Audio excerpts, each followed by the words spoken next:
وأشهد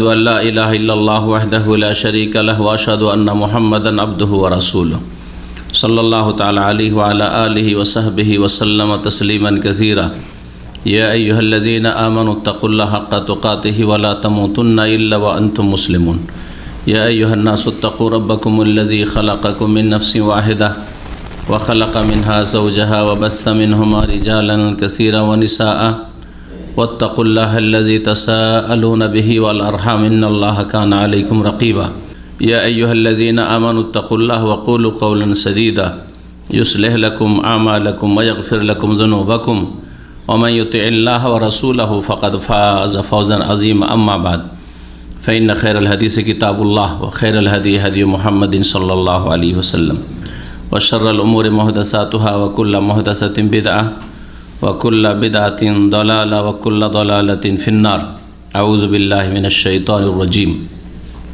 والذين يؤذون المؤمنين والمؤمنات بغير ما اكتسبوا فقد احتملوا بهتانا وإثما مبينا মহান আল্লাহর সমস্ত প্রশংসা যে আল্লাহ পাক রব্বুল আলামিন সমস্ত রকমের দোষ ত্রুটি থেকে মুক্ত। সে আল্লাহ পাকের আমরা তসবিহ করে থাকি, আর তসবিহ মানে হচ্ছে সমস্ত রকমের দোষ ত্রুটি ঘাটতি অভাব সব কিছু থেকেই যার পবিত্রতা ঘোষণা করা হয়। সুবহানাল্লাহ মানে আল্লাহ পাকের আমরা সার্বিক ক্ষেত্রে পবিত্রতা ঘোষণা করি।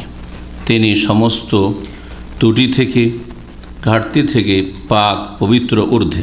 এই তসবিহ হচ্ছে আল্লাহ পাক রব্বুল আলামিনের একটু বড় ইবাদত। আল্লাহ পাক যার কথা কোরআনে কারিমে উল্লেখ করেছেন যে আল্লাহ পাকের সমস্ত সৃষ্টি শুধু মানুষ জিন নয়, পশু পাখি নয়, বরং সমস্ত গাছপালা, সমস্ত কিছু যা কিছুই রয়েছে আসমান জমিনে যা কিছু রয়েছে যাকে বস্তু বলা হয়, ওয়াইম মিন শাইইন ইল্লা ইউসাব্বিহু বিহামদিহি, পৃথিবীতে এমন কিছু নেই যা মহান আল্লাহর প্রশংসা বিজড়িত তসবিহ করে না, পবিত্রতা ঘোষণা করে না। ওয়ালাকিন লা তাফকাহুনা তাসবিহাহুম, তবে তাদের তসবিহ তাদের গুণগান আল্লাহ পাক রব্বুল যে তারা করে তা তোমরা বুঝো না, উপলব্ধি করো না। সমস্ত কিছুই আমাদের চারিপাশে তসবিহ করে। আল্লাহ পাক পাক পবিত্র। সালাত ও সালাম নাযিল হুসেন মুহাম্মদুর রাসূলুল্লাহ সাল্লাল্লাহু আলাইহি সাল্লামের উপর যিনি সমস্ত রকমের ভুল ত্রুটি থেকে মুক্ত আল্লাহ পাকের পক্ষ থেকে। তাকে আল্লাহ পাক কখনো ভুলের ওপর অটল রাখেননি। তার সংশোধনের জন্য আল্লাহ পাক ওয়াহি নাজিল করেছেন। একমাত্র তিনি হচ্ছেন মাসুম, মানুষের মধ্যে সবচেয়ে শ্রেষ্ঠ, যার মধ্যে সমস্ত ভালো গুণ ছিল এবং যতগুলি খারাপ দোষ ত্রুটি হয় সেগুলি থেকে আল্লাহ পাক তাকে মুক্ত করেছিলেন। মানব জাতির একটি খারাপ গুণ হচ্ছে কষ্ট দেওয়া। এই কষ্ট দেয়া সম্পর্কে আজকে আলোচনা করব। সুতরাং মানুষ কষ্ট দিয়ে থাকে, তার চারপাশে যাকে পারে কষ্ট দিয়ে থাকে। আমরা অনেক সময় বুঝে সুঝে কষ্ট দিয়ে থাকি, ইচ্ছাকৃত, কখনো অনিচ্ছাকৃত কষ্ট দিয়ে থাকি। আমাদের কথায়, চাল চলনে, আচার আচরণে অন্যরা, অন্য মখলুক, অন্য সৃষ্টি, শুধু মানুষ নয়, তারা কষ্ট পেয়ে থাকে। সবচেয়ে বড় কষ্ট এবং সবচেয়ে বড় অপরাধ কষ্ট দেওয়ার মাধ্যমে যা মানুষ করে থাকে তা আল্লাহকে কষ্ট দিয়ে থাকে। এই আল্লাহকে কষ্ট দেওয়ার কথাও আল্লাহ পাক রব্বুল আলামিন কোরআনে কারিমে এবং রাসূলুল্লাহ সাল্লাল্লাহু আলাইহি ওয়াসাল্লামের হাদিসে কুদসিতে বর্ণনা করেছেন। মানুষ তারপরে সবচেয়ে ভালো মানুষ যিনি মুহাম্মদুর রাসূলুল্লাহ সাল্লাল্লাহু আলাইহি ওয়াসাল্লাম, তাকে কষ্ট দিয়ে থাকে, রাসূলকে কষ্ট দিয়ে থাকে। মানুষ মুমিন মুমিনাতকে, মুসলিমদেরকে কষ্ট দিয়ে থাকে। মুসলিম সমাজের যেমন জনগণকে কষ্ট দিয়ে থাকে, তেমন তাদের বিশিষ্ট ব্যক্তি যাদেরকে আল্লাহ পাক সম্মানিত করেছেন, তারা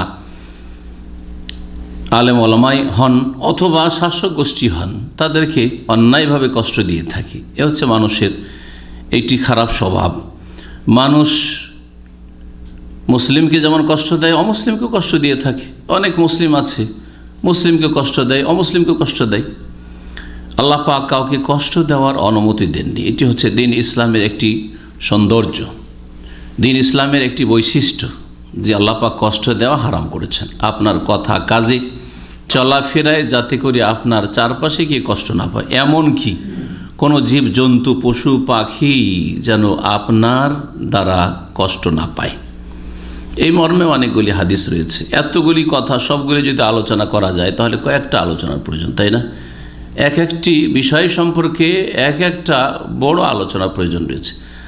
আজকে ওর মধ্যে একটা বিষয় নিয়ে আলোচনা করব, সেটা হচ্ছে মুমিনকে, মুসলিমকে বা মানুষকে কষ্ট দেওয়া। বিভিন্নভাবে আমরা কষ্ট দিয়ে থাকি এবং কষ্ট দেওয়ার কারণে আমাদের দুনিয়া খারাপ করি। দুনিয়া খারাপ করা মানে আপনার পার্থিব জগতে কিছু পানিশমেন্ট আসা, ক্ষয়ক্ষতি হয়ে যাওয়া, আল্লাহ পাক রব্বুল আলমিনের ক্রোধ হওয়া, গজব হওয়া, আল্লাহ পাক রব্বুল আলমিনের রহমত থেকে বিতাড়িত হওয়া। আখিরাতের শাস্তি তো রয়েছে, পরকালের শাস্তি যেটা স্থায়ী জগৎ, সেখানে তো শাস্তি রয়েছে। কোনো মানুষ যদি অন্যায়ভাবে কোনো মানুষকে অথবা কোনো সৃষ্টিকে কষ্ট দেয় তো ওর জন্য আখিরাতে শাস্তি রয়েছে। আপনাদের জানা আছে যে একটা বিড়ালকে বেঁধে রেখেছিল, খেতে দেয়নি। খেতে দিবে না তো বাঁধলে কেন? বেঁধে রাখলে তো খেতে কেন দিলে না? হ্যাঁ, পিপাসিত হয়ে ক্ষুধার্ত হয়ে বিড়ালটি মারা গিয়েছিল। এক মহিলা এই কাজটি করেছিল, সেই বুখারীর হাদিস রয়েছে। শুধু ইঙ্গিতের জন্য বলছি। বলুন ওই মহিলার পরিণাম কি হয়েছে আখিরাতে? কি বলেছেন নবী করিম সাল্লাল্লাহু আলাইহি ওয়াসাল্লাম? দাখালাত ইমরাতুন নারা, এক মহিলা জাহান্নামে গিয়েছে, ফি হিররাতিন, একটি বিড়ালের ব্যাপারে। একটি বিড়ালকে হত্যা করে বেঁধে রেখেছিল। ফালাম তুতইমহা ওয়ালা তাদাওহা তাকুল মিন খাসাসিল আরদ, ছাড়েও নি তাকে যে চড়ে খাবে, আহার খোঁজ করে নেবে, আর তাকে খেতেও দেয়নি। ফাদাখালাতিন নার, সেই মহিলা তার পরিণাম কি হয়েছে? জাহান্নামে যাবে। একটা বিড়ালকে কষ্ট দিলে যদি জাহান্নামে যেতে হয়, তাহলে একজন মানুষকে কষ্ট দিলে, মানুষ বিড়ালের চাইতে মহত্তরম সম্মানিত, একজন মানুষকে যদি কষ্ট দিলে এত বড় অপরাধ হয়, তাহলে একজন মুসলিম, সাধারণ মুসলিমকে কষ্ট দিলে ওর চাইতে বেশি বড় অপরাধ। একজন সাধারণ মুসলিম কষ্ট দিলে যদি এত বড় শাস্তি দুনিয়া আখিরাতে থাকে, তাহলে একজন বিশিষ্ট মুসলিমকে, একজন আলেমে দিনকে কষ্ট দেয়, একজন দিনের খাদেমকে, দায়ীকে কেউ যদি কষ্ট দেয়, একজন শাসককে, যার দ্বারা জনগণের বহু উপকারের কাজ হচ্ছে, কেউ ফেরেশতা নয়, কেউ পূর্ণ নয়, তো তারপরে তার কাছে নেতৃত্ব রয়েছে, সবার নজরে ভালো হবে জরুরিও না। কোনো একজন ব্যক্তি সম্পর্কে বলছেন, এটা হচ্ছে আম কথা শরীয়তের। এসব বিষয়গুলি কোরআন এবং হাদিসে রয়েছে। যত বেশি আপনি বিশেষ ব্যক্তি অথবা বস্তুকে কষ্ট দেবেন, সৃষ্টি কষ্ট দেবেন, তত বেশি আযাব। বিড়ালের ক্ষেত্রে আযাব, তাহলে বাকিগুলিকে বুঝেন। যদি একজন মানুষকে, বিশিষ্ট মানুষকে কষ্ট দেওয়া এত বড় অপরাধ হয়, তাহলে রাসূলকে কষ্ট দিলে কত বড় অপরাধ? রাসূলকে কষ্ট দেওয়ারও ধরন রয়েছে বিভিন্ন। রাসূলুল্লাহ সাল্লাল্লাহু আলাইহি ওয়াসাল্লাম কষ্ট দেওয়ার যে দুনিয়া আখিরাতে এত আযাব থাকে, শাস্তি থাকে, তো মহান আল্লাহকে যারা কষ্ট দেয় তাদের পরিণামটা কি হবে? জি, আজকের আলোচনা শুধু মানুষকে কষ্ট দেওয়া সম্পর্কে। এ মর্মে দু একটি আয়াত বলি আপনাদের সামনে, আর তারপরে রাসূলুল্লাহ সাল্লাল্লাহু আলাইহি ওয়াসাল্লাম হাদিস, কষ্টের ধরনগুলি, কিভাবে কষ্ট হয়ে থাকে মানুষের। অনেকে মোটা খায় মোটা বুঝে, ওর দ্বারা কষ্ট হচ্ছে তার আশেপাশে অনেককে, কিন্তু সে বুঝে না যে আমি কষ্ট দিলাম, এই কথার দ্বারা, এই আচরণের দ্বারা কষ্ট দিলাম, বুঝেই না। ও মুসলিম যারা, তারাই বুঝে না, তাহলে অন্যরা কি করে বুঝবে? ইসলামের জ্ঞান আছে, তারপরে বুঝে না, আমলের ক্ষেত্রে বাস্তবে গিয়ে বুঝে না, পালন করে না, বুঝলেও পালন করে না। তো আল্লাহ রাব্বুল আলামিন মুমিন মুমিনাতকে কষ্ট দিলে এটাকে বড় কাবিরা গুনাহ বলে আখ্যায়িত করে। সূরা আহজাবের আয়াত নম্বর 58 মহান আল্লাহ ইরশাদ করেছেন, ওয়াল্লাযীনা ইউযুনাল মুমিনিনা ওয়াল মুমিনাতি বিগাইরি মাকতাসাবু, যারা মুমিন পুরুষদেরকে অথবা নারীদেরকে কষ্ট দেয় বিনা অপরাধে। হ্যাঁ, কেউ যদি অপরাধ করে আর সেই অপরাধের শাস্তি সেটা যেটা আপনি দিচ্ছেন, একজন শাসক শাস্তি দিচ্ছে আর শাস্তিটা তার অপরাধের চাইতে বেশি নয়, তাহলে এটা অন্যায় নয়। কারণ ইসলামে দণ্ডবিধান আছে, চোরের হাত কাটা আছে, হত্যার বদলে হত্যা কিসাস আছে, মৃত্যুদণ্ড আছে, জেনাকারীর শাস্তি আছে, বিবাহিত অবিবাহিতর ইত্যাদি। তাহলে এগুলি কি অপরাধ? এগুলোতে তো কষ্ট হয় না ওদের, এই অপরাধীগুলির। পুলিশ যে আসামিকে অপরাধীকে ধরে নিয়ে যায় আর তাদেরকে কষ্ট দেয়, জেলে বন্ধ রাখে, তো এটাকে কষ্ট হয় নাকি? কিন্তু যদি সে সত্যি অপরাধী হয় আর এই শাস্তিটা তার জন্য উপযুক্ত শাস্তি, তাহলে ঠিক করেছে। কিন্তু যদি উপযুক্ত শাস্তির চাইতে বেশি দেয় অথবা নির্দোষীকে যদি কষ্ট দেয়, তাহলে এর ভয়াবহ পরিণাম রয়েছে। আল্লাহ যেন বলছেন বেগাইর মাকতাসাব, কষ্ট দেওয়া যাবে না, একেবারেই কথা বলেননি। বিনা কোনো অপরাধে, এমন কোনো অন্যায় করেনি, এমন কোনো ভুলই করেনি, এমন কোনো শাস্তি পাওয়ার যোগ্য কোনো কাজই করেনি, কোনো পদক্ষেপ নেয়নি, তারপরেও কেউ যদি কোনো মমিন পুরুষকে অথবা মমিন নারীকে কষ্ট দেয়, ফাকাদ ইহতামালু বুহতানা ওয়া ইসমা মুবিনা, তাহলে যারা কষ্ট দিল তারা মিথ্যা অপবাদ দিল। অপবাদ দেওয়ার মাধ্যমে কষ্ট দেওয়া হয়, যাকে কষ্ট দেয়, এই তুই এ অপরাধ করেছিস সেই জন্য তোর শাস্তি, অথচ সে অপরাধ করেনি, হয়তো অপরাধী নয়। তাহলে মিথ্যা অপবাদের যে গুনাহ রয়েছে সেই গুনার বোঝা তাকে উঠাইতে হবে, এবং এই গুনার যে কুপরিণাম রয়েছে দুনিয়া আখিরাতে, আযাব শাস্তি রয়েছে এই জালেমের, এই জুলমের যে পরিণাম রয়েছে সেটাও তাকে ভোগ করতে হবে। ভোতান, এক তো মিথ্যা অপবাদ দিল, অভিযুক্ত করলো, অথচ সে অপরাধী নয়। আর তারপর ওয়াইসমাম মুবিনা, সুস্পষ্ট গুনার কাজ করলো। এমন নয় যে অস্পষ্ট বিষয় বুঝেনি যে এটা গুনার কাজ, বোঝা যাচ্ছে না যে আপনার দ্বারা একটা লোকে কষ্ট হচ্ছে, যে আচরণটা আপনি করেছেন বা যেই কথাটা ওকে বলেছেন, যেই কথাটা ওর সম্পর্কে বলেছেন, সেটা যদি আপনার সম্পর্কে বলা হইতো তো আপনি বোকা হইলেও বুঝতেন যে আমাকে কষ্ট দিয়েছে। কিন্তু অন্যর সাথে যখন এই খারাপ আচরণটা করছেন তখন আর বুঝছেন না কেন? ওইভাবে বুঝতে হবে, যেমন আপনাকে কোনো কথা কাজের মাধ্যমে কষ্ট হয়, তখন আপনার ফিলিং আসে, অনুভূতি হয় যে আমাকে কষ্ট দেওয়া হইল, ওইটা অন্যের ক্ষেত্রেও ওইভাবেই বুঝতে হবে। মিথ্যা অপবাদের গোনা হইল এবং স্পষ্ট গোনায় লিপ্ত হইল, যে গোনা হচ্ছে কাবিরা গোনা, স্পষ্ট গোনা হচ্ছে কাবিরা গোনা, প্রকাশ্য গোনা, যেই গোনাতে কোনো রকমের অস্পষ্টতা নেই, বুঝতে পারছে যে এই গোনা। তো মানুষকে বা বিশেষ করে মুমিনকে কষ্ট দেওয়া হচ্ছে কাবিরা গোনা, এবং এটি হচ্ছে জুলম, আর জুলমের পরিণাম খুব ভয়ানক রয়েছে। মহান আল্লাহ সূরা ফুরকান আয়াত নম্বর 19 ইরশাদ করেছেন, ওমাই ইয়াজলিম মিনকুম, তোমাদের মধ্যে থেকে যদি কেউ জুলম করে, অত্যাচার করে, নজিখু আযাবান কাবীরা, তাহলে তাকে আমি আসাদন করাবো মহাশাস্তি, আযাবান কাবীরা, বড় শাস্তি, বড় আযাব, ছোট মোটো আযাব নয়, বড় আযাব। দুনিয়ার আযাবকে বড় আযাব আল্লাহ বলেননি, দুনিয়ার আযাব তো দেবেন, জুলমের জন্য দুনিয়াতেও শাস্তি আযাব ভোগ করতে হবে। কিন্তু দুনিয়াটা হচ্ছে কর্মজগৎ, বদলার জগৎ নয়, সেই জন্য আবশ্যক না সেটা আল্লাহর জন্য। আল্লাহ সেটা ফরজ করে নেন যে দুনিয়াতে প্রত্যেক অপরাধীকে আমি, প্রত্যেক জালেমকে শাস্তি দেবো, এটা আবশ্যক করে নেননি তার ওপর। তবে আখিরাতে আল্লাহ পাক রব্বুল আলামিন যেটা বদলার জগৎ, প্রতিদান জগৎ, সেখানে শাস্তি দেবেন, সেটা হচ্ছে আসল মহাশাস্তি, আযাবান কাবীরা। দুনিয়ার আযাবকে আল্লাহ ছোট আযাব বলেছেন। সূরা সাজদার আয়াত যদি পড়েন একটি, তাতে রয়েছে ওয়ালা নুযিকান্নাহুম মিনাল আযাবিল আদনা দুনাল আযাবিল আকবারি লাআল্লাহুম ইয়ারজিউন।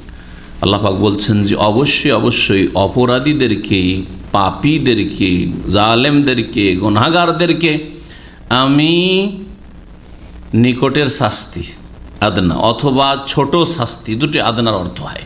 আদনার বিপরীত হচ্ছে আকবার।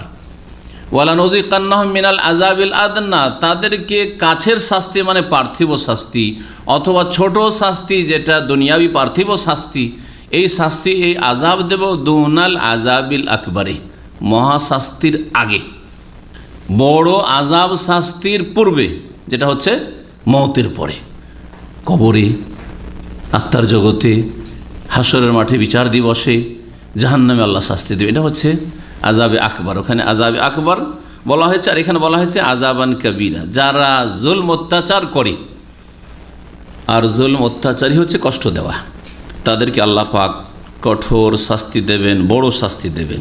এই বিষয়ে আরও বেশ কিছু আয়াত রয়েছে। এর বিপরীত যেটা আমাদেরকে আল্লাহ পাকের নির্দেশ, সেটা হচ্ছে ভালো কথা বলো, ভালো আচরণ করো। এই আয়াতগুলি গত সপ্তাহ অথবা তার আগের সপ্তাহে যে বান্দার হক সম্পর্কে আলোচনা করেছি সেখানে উল্লেখ করেছি। আল্লাহ বলছেন ওয়াকুলু লিন্নাসি হুসনা, মানুষের সাথে খারাপ কথা বলবেন না, ভালো। আল্লাহ বলছেন হুসনা, ভালো কথা বলে। আর এটা হচ্ছে কথার ক্ষেত্রে, কারণ কথার দ্বারা যদি ভালো কথা না বলে তাহলে কষ্ট দেওয়া হবে। আচরণের ক্ষেত্রে, চলাফেরার ক্ষেত্রে, কর্মের ক্ষেত্রে আল্লাহ বলছেন ওয়াফ আলুল খাইরা, সূরা হজে বলছেন ভালো কাজগুলি করো। ওয়াফ আলুল খাইরা লাআল্লাকুম তুফলিহুন, তাহলেই সফল কাম হতে পারবে, সার্বিক ক্ষেত্রে কামিয়াব হতে পারবে। এ হচ্ছে আমাদেরকে আল্লাহ পাকের আদেশ। আমাদের কর্ম হবে আল খাইর, ভালো কর্ম, আর কথা হবে হুসনা, ভালো কথা। এর বিপরীত যদি হয় তাহলে সেটা হবে কষ্ট দেওয়া, আর কষ্ট দেওয়া কাবিরা গুনাহ, কষ্ট দেওয়া হচ্ছে জুলম, তার শাস্তি দুনিয়াতেও পেতে হবে, আখিরাতেও পেতে হবে। যারা মুমিন বান্দাদেরকে কষ্ট দেয়, বিশেষ করে মুসলিমকে কষ্ট দেয়, মুমিনকে কষ্ট দেয়, সে কষ্ট দেনেওয়ালা কাফের হোক, অমুসলিম হোক, যেমন অমুসলিমদের, কাফেরদের জুলম অত্যাচার চলছে সারা বিশ্বে, বার্মা থেকে শুরু করে প্যালেস্টাইন পর্যন্ত, সিরিয়া পর্যন্ত, ইরাক পর্যন্ত, জি। অথবা মুসলিমকে কষ্ট দিক, এরা মুমিন মুসলিমরা প্রত্যেকেই আল্লাহর ওলি। এটা জানেন তো, না জানেন না? কিন্তু দেশি সংজ্ঞা হচ্ছে যে আল্লাহর ওলি মানে কিছু এমন বিশেষ বিশেষ লোক আছে যাদের কথা শুনেছি, জীবনে দেখিনি, আর তারা কোটি কোটি মানুষের মধ্যে একটি দুটি আছে যাদের নাম গৌস, কুতুব, আবদাল, আর যাদের কেরামতির ছড়াছড়ি, হ্যাঁ, এইসব, হ্যাঁ। আর যদি তারা দুনিয়াতে মারা গিয়ে থাকে তাহলে তাদের কবরকে পাকা করে একেবারে সাজানো হয়েছে আর সিজদা হচ্ছে, এরা হলে বলি না, না, না, এইসব সংজ্ঞা ইসলামের নেই, এর কোনো অস্তিত্ব নেই, কোনো অস্তিত্ব নেই। যারা দুনিয়া থেকে চলে গেছে তারা কি ছিল না ছিল আল্লাহ পাক ভালো জানেন, তাদেরকে দেখিনি, হ্যাঁ, জানিনি, তাদেরকে আল্লাহ জানেন, আল্লাহ তাদের সাথে কি আচরণ করবে আল্লাহ ভালো জানেন। শরীয়তের দৃষ্টিতে, কোরআন এবং হাদিসের আলোকে প্রত্যেক মুসলিম আল্লাহর ওলি। আল্লাহু ওয়ালিউল মুমিনিন, আল্লাহ হচ্ছেন প্রত্যেক মুমিনের ওলি। ওলি মানে বন্ধু, ওলি মানে অভিভাবক, ওলি মানে পৃষ্ঠপোষক, ওলি মানে দোস্ত। তো আল্লাহ প্রত্যেক মুমিনের দোস্ত। তারপর আল্লাহ পাক সূরা ইউনূসে বলেছেন যার মধ্যে ঈমান এবং তাকওয়া আছে তারাই হচ্ছে ওলি। আলা ইন্না আউলিয়া আল্লাহ, আল্লাহর ওলি লা খাউফুন আলাইহিম, তাদের ভয় নাই, না ওলিকে যে ধরবে তার ভয় নাই। কিভাবে আমাদের দেশের লোককে কবর মাজার পূজায় মাতিয়ে রেখেছে আর ধোকা দিয়ে রেখেছে যে ওলিকে যদি ধরে নাও ওসিলা হিসাবে, হ্যাঁ, পীর যদি ধরে নাও, মাজার যদি ধরে নাও, মাজারে যদি হাজিরা দাও তাহলে তোমার কোনো ভয় নেই। এ কথা বলা হয়েছে কি? বলা হয়েছে যে আল্লাহর ওলিরা যে আছে লা খাউফুন, তাদের কোনো ভয় নেই। সুতরাং আপনিও আল্লাহর ওলি হয়ে যান, আপনারও কোনো ভয় নেই। আপনার স্ত্রীকে আল্লাহর ওলি বানিয়ে দেন, তারও কোনো ভয় নেই। আপনার ছেলে মেয়েকে আল্লাহর ওলি বানিয়ে দেন, তাদেরও কোনো ভয় নেই। তারা যেমন আল্লাহর ওলি হতে পেরেছে, কারা? যাদের সম্পর্কে সার্টিফিকেট আমাদের কাছে আছে, সাহাবাই কেরাম, আম্বিয়া রসুলগণের পরে সাহাবাই কেরামগণ, যাদের সম্পর্কে আল্লাহ কোরআনে বলছেন রাদিয়াল্লাহু আনহুম, আল্লাহ রাজি হয়ে গেছেন তাদের উপর, ওয়ারাদু আনহু, তারাও রাজি হয়ে গেছে আল্লাহর নিয়ামত পেয়ে। তো সাহাবাই কেরামরা নিঃসন্দেহে আল্লাহর ওলি। তাদের সম্পর্কে আমাদের কাছে কি রয়েছে? শাহাদা, আল্লাহর সার্টিফিকেট রয়েছে। তো তাদের জন্য কোনো ভয় নেই, দুশ্চিন্তা নেই। তাদের রাস্তা ধরে নেন, তাদের অনুসরণ করেন, তাদের চরিত্রে চরিত্রবান হন, তাদের মতো ইবাদতবন্দি করেন, তাদের তরিকা গ্রহণ করেন, অন্য সব তরিকা বাদ দেন। তাহলে আপনি আল্লাহর ওলি হতে পারবেন, আপনার কোনো ভয় থাকবে না, চিন্তা থাকবে না। ওলি সম্পর্কে প্রত্যেক মুমিন মুসলিম ওলি, প্রত্যেক মুমিন মুসলিম যদি ওলি হয় তো মুসলিম সমাজে যারা বিশিষ্ট ব্যক্তি, বিশিষ্ট দুনিয়ার শুধু প্রভাবের দিক থেকে বলছি না, বরং ঈমানের দিক থেকে বিশিষ্ট, তাকওয়ার দিক থেকে, ইলমের দিক থেকে, দ্বীনের খেদমতের দিক থেকে, তার জাতির ওপর অবদানের দিক থেকে, এইরকম যাদের গুণগুলি রয়েছে এরা বিশিষ্ট কিনা? যার দ্বারা যার ব্যক্তিগত জীবনে ঈমান, ইসলাম, তাকওয়া সুন্দর এবং অন্যের সাথে ভালো আচরণ করেছে, অন্যের উপকার করেছে, তার ইলম দিয়ে হোক, কলম দিয়ে হোক, কথার দ্বারা হোক, অথবা তার অর্থ দ্বারা হোক, যেভাবে হোক না কেন, তার ক্ষমতা দ্বারা হোক, নেতৃত্ব দ্বারা হোক, উপকার হয়েছে মানুষের, বহু মানুষ উপকৃত হয়েছে, এরা হচ্ছে বিশিষ্ট ব্যক্তি।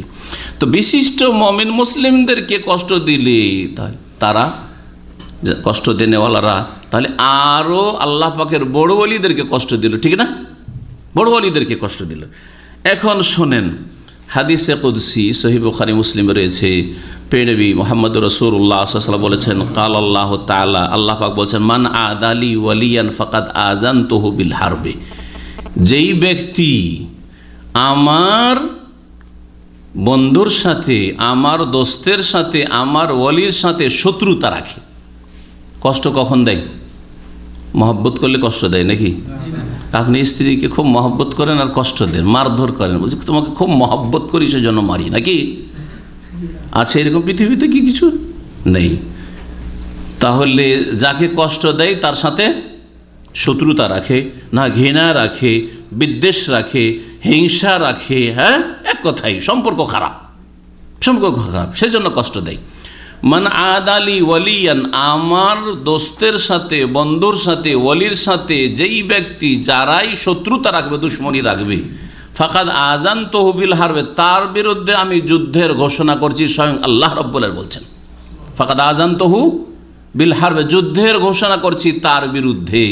তাহলে প্রত্যেক মুমিন মুসলিম যখন আল্লাহর ওলি, তাহলে মুসলিম সম্পর্কে আপনার যদি শত্রুতা থাকে, বিদ্বেষ থাকে, ঘৃণা থাকে, হিংসা থাকে, ধোঁকাবাজি থাকে, ক্ষতিগ্রস্ত করার মানসিকতা থাকে, যে কোনোভাবে হোক না কেন, কষ্ট দেওয়ার যদি মানসিকতা থাকে, যে কষ্ট দেবো, ওকে মারবো, ধরবো, হ্যাঁ, মানহানি করব, ইজ্জত নষ্ট ইত্যাদি যদি এই সব থাকে, তাহলে আল্লাহ রাব্বুল আলামিন এইরকম যারা কষ্ট দিয়ে থাকে মুমিন মুসলিমকে, তাদের বিরুদ্ধে যুদ্ধের ঘোষণা করেছেন, তাদের বিরুদ্ধে যুদ্ধের ঘোষণা করেছেন। আল্লাহ পাকের যুদ্ধ, সুবহানাল্লাহ, মানুষ যদি বুঝতো তাহলে কখনো আল্লাহর বিরুদ্ধাচরণ করতো না। মানুষের জিন্দগিতে আল্লাহ পাকের পক্ষ থেকে যুদ্ধের ঘোষণা যে হয়ে থাকে, সুদখোরের বিরুদ্ধে আল্লাহ যুদ্ধের ঘোষণা করেছেন, যারা মুসলিমদের সাথে শত্রুতা রাখে, কষ্ট দিয়ে থাকে, তাদের বিরুদ্ধে যুদ্ধের ঘোষণা করেছেন।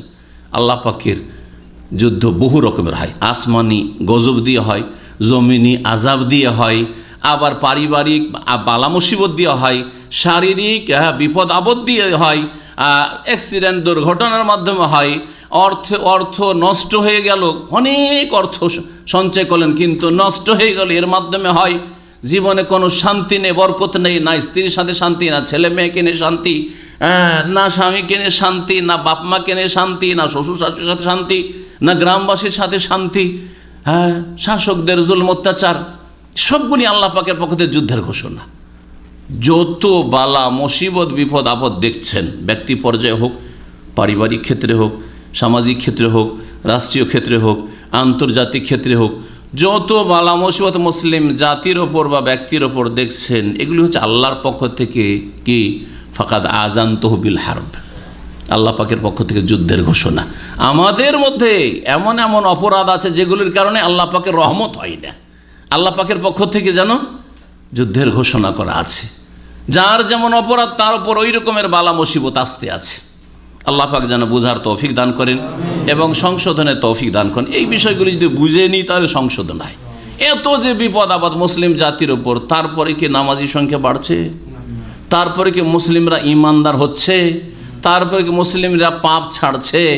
তারপরে কি মুসলিমরা না আর হারাম খাবো না, হালাল খাবো, বেঈমানি করবো না, জুলম অত্যাচার করবো না, ইসলামী আইনের জীবনের প্রতিটি ক্ষেত্রে বাস্তবায়ন করব, ছেলে মেয়েকে দিন শিখাবো, প্রত্যেককে শিখাতে হবে।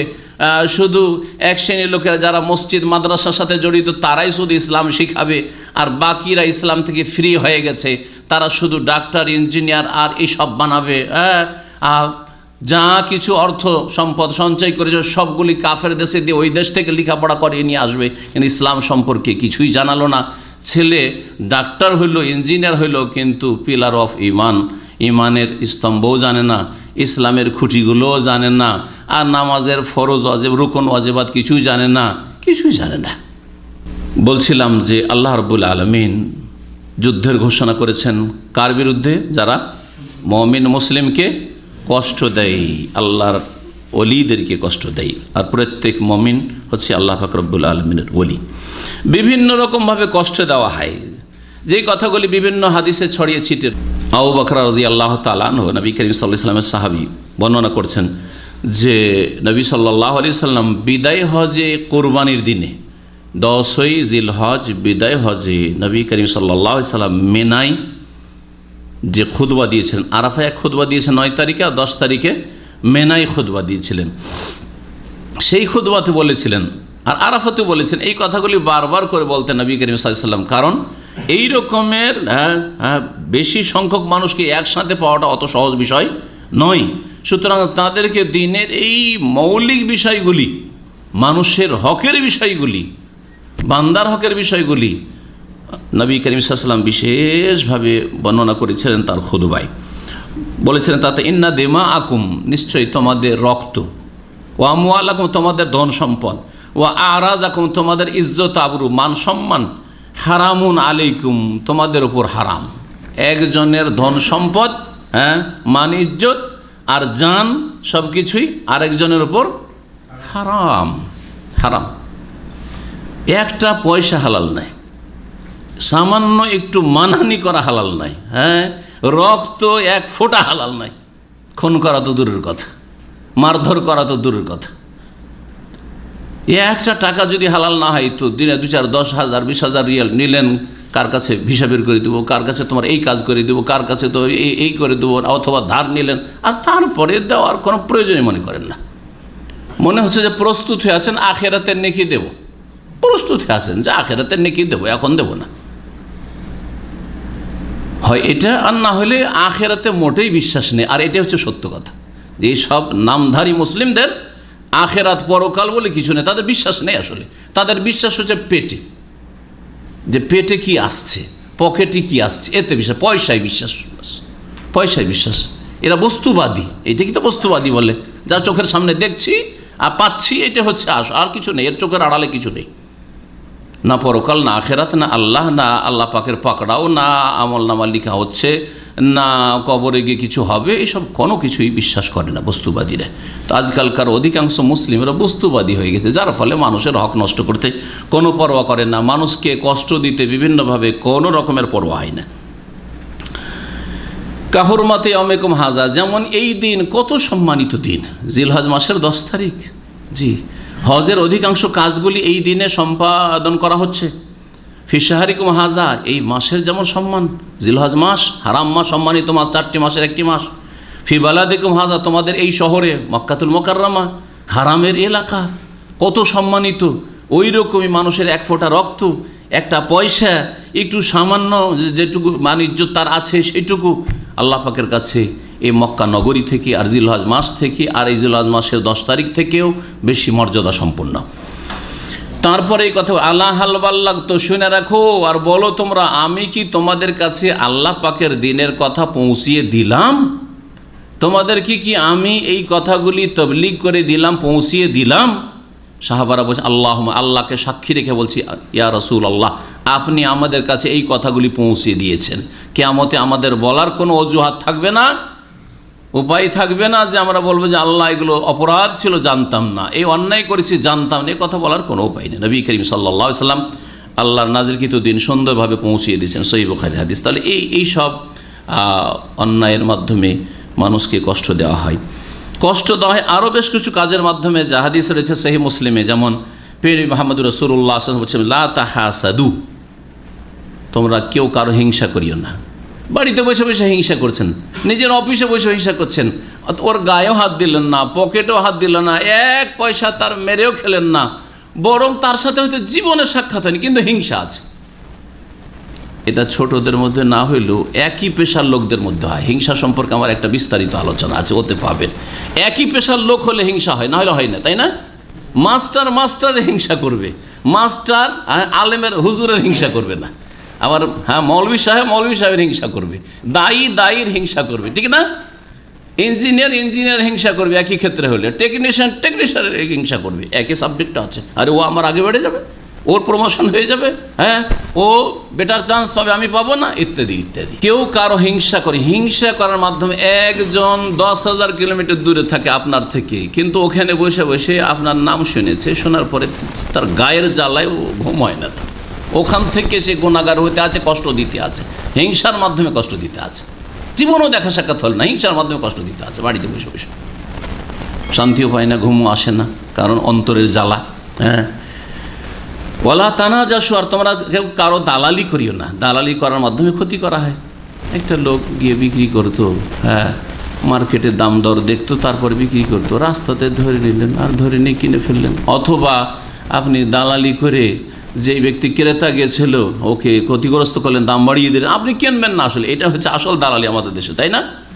গরু কিনবে না, কিন্তু ওই যে গরু বিক্রেতা এসছে ওর সাথে কন্ট্যাক্ট করে এসে যে তোমার, হ্যাঁ, গরুর দাম বাড়িয়ে দেবো, এদিক সেদিকে ডানে বামে তো যেমনই কাস্টমার লাগবে তখন দাম চড়িয়ে দেবো, আর তারপরে বেশি দামে বিক্রি করে দেবো, কত টাকা তুমি দেবে, ওইদিকে কন্ট্যাক্ট করে রেখেছে। জি, কেউ কারো দালালি করিও না। বিভিন্ন রকম আজকাল জমি কেনাতে দালালি। যাই হোক, এসব কথাগুলি বিস্তারিত বলার সময় নেই। এক কথা, দালালি করার মাধ্যমেও কষ্ট দেওয়া হয়। সরাসরি কফিলের সাথে সাক্ষাৎ করতে দেয় না, এক আর এক দালালি। জানেন না? এখানে আমাদের বেশ কিছু পরিচিত ভাইয়ের সেন্টারে আসতো, 5 বছর 10 বছর হয়ে গেছে, কফিলকে জীবনে দেখেনি। মাঝখানে কি আছে? এমন নয় যে কফিলের ছেলে আছে অথবা কফিলের ভাই আছে, ওকিল আরেকজন আছে, না, এক বাঙালি মাঝখানে ঠিক আছে। সেই একামা দিয়েছে তৈরি করে, হ্যাঁ, ওই কফিলের কাছ থেকে নিয়ে এসে সেই সব কিছু করে দিয়েছে, এয়ারপোর্ট থেকে রিসিভ করেছে, আর কফিলের অফিসও পর্যন্ত যেতে দেয় না, কফিলের টেলিফোন নাম্বারও দেয় না, কফিলের সাথে যোগাযোগের কোনো সুযোগ দেয় না। কত বড় জালেমেরা এইভাবে কষ্ট দিয়ে থাকে। তাহলে এখন বুঝতে পারছেন যে কষ্ট দেওয়ার কত ধরন রয়েছে, তার অভিযোগও রয়েছে, তার কিছু প্রাপ্য রয়েছে। সে কফিলের কাছে কথা পৌঁছাতে চায় না, যেতে দেওয়া হবে না। ফোরম্যান, সুপারভাইজার, তার ম্যানেজার, না, কফিলের সাথে দেখা করতে দেবো না। হ্যাঁ, অফিস সেক্রেটারি বসে আছে, জালেম, এগুলো জালেম, সব জালেমদের ডান্ডা, সব বসে আছে এরা অফিসে, না না না না না, বসের সাথে দেখা করতে দেওয়া হবে না। জি হ্যাঁ, এইভাবে জুলম অত্যাচার করে থাকে। ওয়ালা তাবাগাজু, আর কেউ বিদ্বেষ রেখো না, শত্রুতা করো। শত্রুতার মাধ্যমে কষ্ট দেওয়া হয়। শত্রুতা, আপনার শত্রুতা সম্পর্কে যখন জানতে পারছে কোনো ব্যক্তি যে অমুক ব্যক্তি খুব শত্রুতা করছে, মনে কষ্ট হবে না? আপনি যদি জানতে পারেন যে আমার অমুক ব্যক্তি খুব শত্রুতা করছে, মনে কষ্ট হবে না? এই যে মনে কষ্ট হচ্ছে, তার আপনার পক্ষ থেকে কষ্ট পাচ্ছে, মানসিক কষ্ট পাচ্ছে, হয়তো শারীরিক কোনো কষ্ট দেওয়ার সুযোগ পান না, কিন্তু আপনার শত্রুতার কথা জানতে পেরে সে কষ্ট পাচ্ছে, রাত দিন কষ্ট পাচ্ছে। এই হচ্ছে কষ্ট দেওয়ার একটা ধরন। ওয়ালা তাদাবারু, কথা বন্ধ করিও না। দেখা হইলে মুখ ঘুরিয়ে দিলেন এইদিকে ওইদিকে, দেখা করবো না ওর সাথে, কথা বলবো না ওর সাথে। কষ্ট দেয়, এর মাধ্যমে কষ্ট হয় না? কষ্ট দেওয়া, এটাও কষ্ট দেওয়া, এগুলো সব কষ্ট দেওয়া। একজন বিক্রি করছে, আর ওর মধ্যে গিয়ে আপনি বলছেন আপনি নেবেন, আমার কাছে আছে, ওর চাইতে ভালো আছে, আসেন, আপনারটা বিক্রি করার জন্য পেশ করে দিলেন। কষ্ট, এইটাও কষ্ট দেওয়া। হ্যাঁ, একজনের মেয়েকে দেখাশোনা চলছে, বলছে কি বিয়ে দেবেন বা বিয়ে করবেন? হ্যাঁ, বিয়ে করবো, বা আমার ছেলের বিয়ে দেবো। তো এইখানে কেন? আসেন, আপনাকে ভালো মেয়ে দেখাচ্ছি। টেনে নিয়ে চলে গেলেন। হ্যাঁ, যেইভাবে হোক না কেন, যেইভাবে কলা কৌশলে। হ্যাঁ, কষ্ট দেওয়া হলো না? এগুলো হচ্ছে কষ্ট দেওয়ার ধরন, যা মুসলিম সমাজে ব্যাপক হারে ছড়িয়ে রয়েছে। ও কোন ইবাদাল্লাহ ইখওয়ান, হে আল্লাহর বান্দারা, ভাই ভাই হয়ে যাও, আর ভাই ভাইকে কষ্ট দেয় না। ইমানি ভ্রাতৃত্ব, সমস্ত রকমের ভ্রাতৃত্বের ওপরে, মায়ের পেটের ভাইয়ের চাইতে বেশি গাঢ় সম্পর্ক হচ্ছে ইমানি ভাই, হ্যাঁ, মমিন ভাই। সুতরাং কি করে তুমি মমিন মুসলিম ভাইকে কষ্ট দিচ্ছ আর সেটা মেনে নিচ্ছ, আর তুমি একটু ভয় করো না যে এর জন্য আল্লাহর সামনে হাজির হইতে হবে? আল মুসলিম আখুল মুসলিম, মুসলিম হচ্ছে মুসলিমের ভাই। লা ইয়াজলিমু, জুলমও করবে না, ওয়ালা ইয়াখযুলহু, এবং অসহায় ছেড়ে দেবে না। মুসলিম ভাইয়ের সাহায্য করতে পারবেন, অসহায় ছেড়ে দিলেন, কষ্ট দিলেন আপনি, কষ্ট দিলেন আপনি। ওয়ালা ইয়াহকিরহু, আর তুচ্ছ মনে করবে না। তুচ্ছ, পেশার ক্ষেত্রে তুচ্ছ মনে করলেন, পয়সা নাই সেজন্য আপনার চাইতে ছোট তুচ্ছ মনে করেন, ছোট নজরে দেখেন যে ওরা ছোট, ন্যাংটা ইত্যাদি, এসব ভাষা আমাদের দেশে রয়েছে। হ্যাঁ, এটা হচ্ছে কষ্ট দেওয়া। কাউকে যদি আপনি ছোট মনে করেন আপনার বিদ্যার কারণে বা আপনার পয়সার কারণে বা আপনার মান পজিশনের কারণে ইত্যাদি ইত্যাদি, তাহলে আপনি কষ্ট দিলেন। আর এই সব কষ্ট দেওয়াগুলি হচ্ছে তাকওয়া পরিপন্থী, আল্লাহ ভীরুতার বিপরীত। আর তাকওয়া হাহন, আসল তাকওয়া আল্লাহ ভীরুতা এখানে আছে, যেটার বহিঃপ্রকাশ হবে জীবনের বিভিন্ন ক্ষেত্রে ভালো আচার আচরণের মাধ্যমে, আল্লাহ পাকের ইবাদত বন্দেগীর মাধ্যমে, আল্লাহর বান্দাদের সাথে ভালো সম্পর্কের মাধ্যমে। এই ছিল ব্যক্তি পর্যায়ে কষ্ট দেওয়া, অথবা পারিবারিকভাবে কষ্ট দেওয়া, সামাজিকভাবে কষ্ট দেওয়া। রাষ্ট্রীয় ক্ষেত্রে কষ্ট দেওয়া, এটাও বড় অপরাধ এবং এর জন্য কঠোর শাস্তি রয়েছে। একজন শাসক জনগণকে বা জনগণের কিছু লোককে কষ্ট দিয়ে থাকে, যেভাবে হোক না কেন, অথবা জনগণ শাসককে কষ্ট দিয়ে থাকে। শাসক সম্পর্কে হাদিসটি শোনেন। মা আয়েশা রাদিয়াল্লাহু তাআলা আনহা বলছেন যে সামিআতু রাসূলুল্লাহ সাল্লাল্লাহু আলাইহি ওয়াসাল্লাম ইয়াকুল, আমি রাসূলুল্লাহ সাল্লাল্লাহু আলাইহি ওয়াসাল্লামকে বলতে শুনেছি, ইয়াকুলু ফি বাইতি হাযা, আমার এই কক্ষে বাড়িতেই বসে এই হাদিসটি বলেছেন রাসূলুল্লাহ সাল্লাল্লাহু আলাইহি ওয়াসাল্লাম। কি বলেছিলেন? আল্লাহুম্মা, একটি দুয়ার ভঙ্গিমায় বলেছিলেন নবী সাল্লাল্লাহু আলাইহি ওয়াসাল্লাম, যেন আল্লাহ পাকের কাছে দোয়া করছেন। ন্যায়পরায়ণ ভালো শাসকের জন্য নেক দোয়া, আর জালেম শাসকের জন্য বদদুয়া। শোনেন এই দোয়াটি কি ছিল নবী করিম সাল্লাল্লাহু আলাইহি ওয়াসাল্লাম। নবীর দোয়া কবুল হয়েছে না হয়নি? অবশ্যই কবুল হয়েছে। এই জন্য আজকাল জুলমের কারণে জনগণও শান্তি নেই, আর শাসকও শান্তি নেই যদি জালেম হয়। কখনো মনে করেন না জুলুম করার পরে জালেম শাসক, সেই শাসক বড় শাসক হোক অথবা বাড়ির শাসক হোক, বড় শাসক অথবা বাড়ির শাসক বুঝায়। আপনি আপনার স্ত্রীকে খুব মারধর করেন, জুলুম করেন, বা ছেলে মেয়ের সাথে খুব খারাপ আচরণ, আপনি কি সুখে আছেন নাকি? সুখে আছেন? কখনো সুখী না আপনি, কখনো সুখী না আপনি। আপনি আপনার ইচ্ছা মতো যা ইচ্ছা তাই করেন আপনি বাড়িতে, কারো কোনো পরামর্শ নেবেন না, আর কাউকে কোনো কথা বুঝিয়েও বলবেন না। আপনি সব সময় দমন নীতি অবলম্বন করেছেন আপনি। তাহলে এতে কি শান্তি আছে? কখনো শান্তি নেই, কখনো শান্তি নেই। ওরাও যেমন শান্তিতে নেই, আপনার অধীনস্থ যারা আপনার স্ত্রী ছেলে মেয়ে, আপনিও শান্তিতে না। এটা বাস্তব সত্য, যেগুলি ব্যাখ্যা করে বোঝাবার কোনো প্রয়োজন করে না, কারণ এগুলো যথেষ্টই বুঝেন আপনারা। রাসূলুল্লাহ সাল্লাল্লাহু আলাইহি ওয়াসাল্লাম বলছেন, আল্লাহুম্মা মান ওয়ালিয়া মিন আমরি উম্মতি, হে আল্লাহ, আমার উম্মতের কেউ যদি দায়িত্বশীল হয়, শাসক হইল, কোম্পানির ম্যানেজার হইল, কফিল হইল, বস হইল, অথবা সুপারভাইজার ফোরম্যান হইল, অথবা বাড়ির অভিভাবক হইল, স্বামী স্ত্রীর মালিক হইল, বা ছেলে মেয়ে ভাই বোন ছোটো ভাই বোনরা আছে তাদের মালিক হইল বড় ভাই, যেইভাবে নেন না কেন প্রতিটি স্তরের মালিক শামিল এই দোয়াতে। কেউ যদি আমার উম্মতের কোনো কিছু শাইআন, বিশাল রাজত্বের নয়, কোনো কিছুর মালিকানা পায় আমার উম্মতের কোনো ব্যক্তি, তারপরে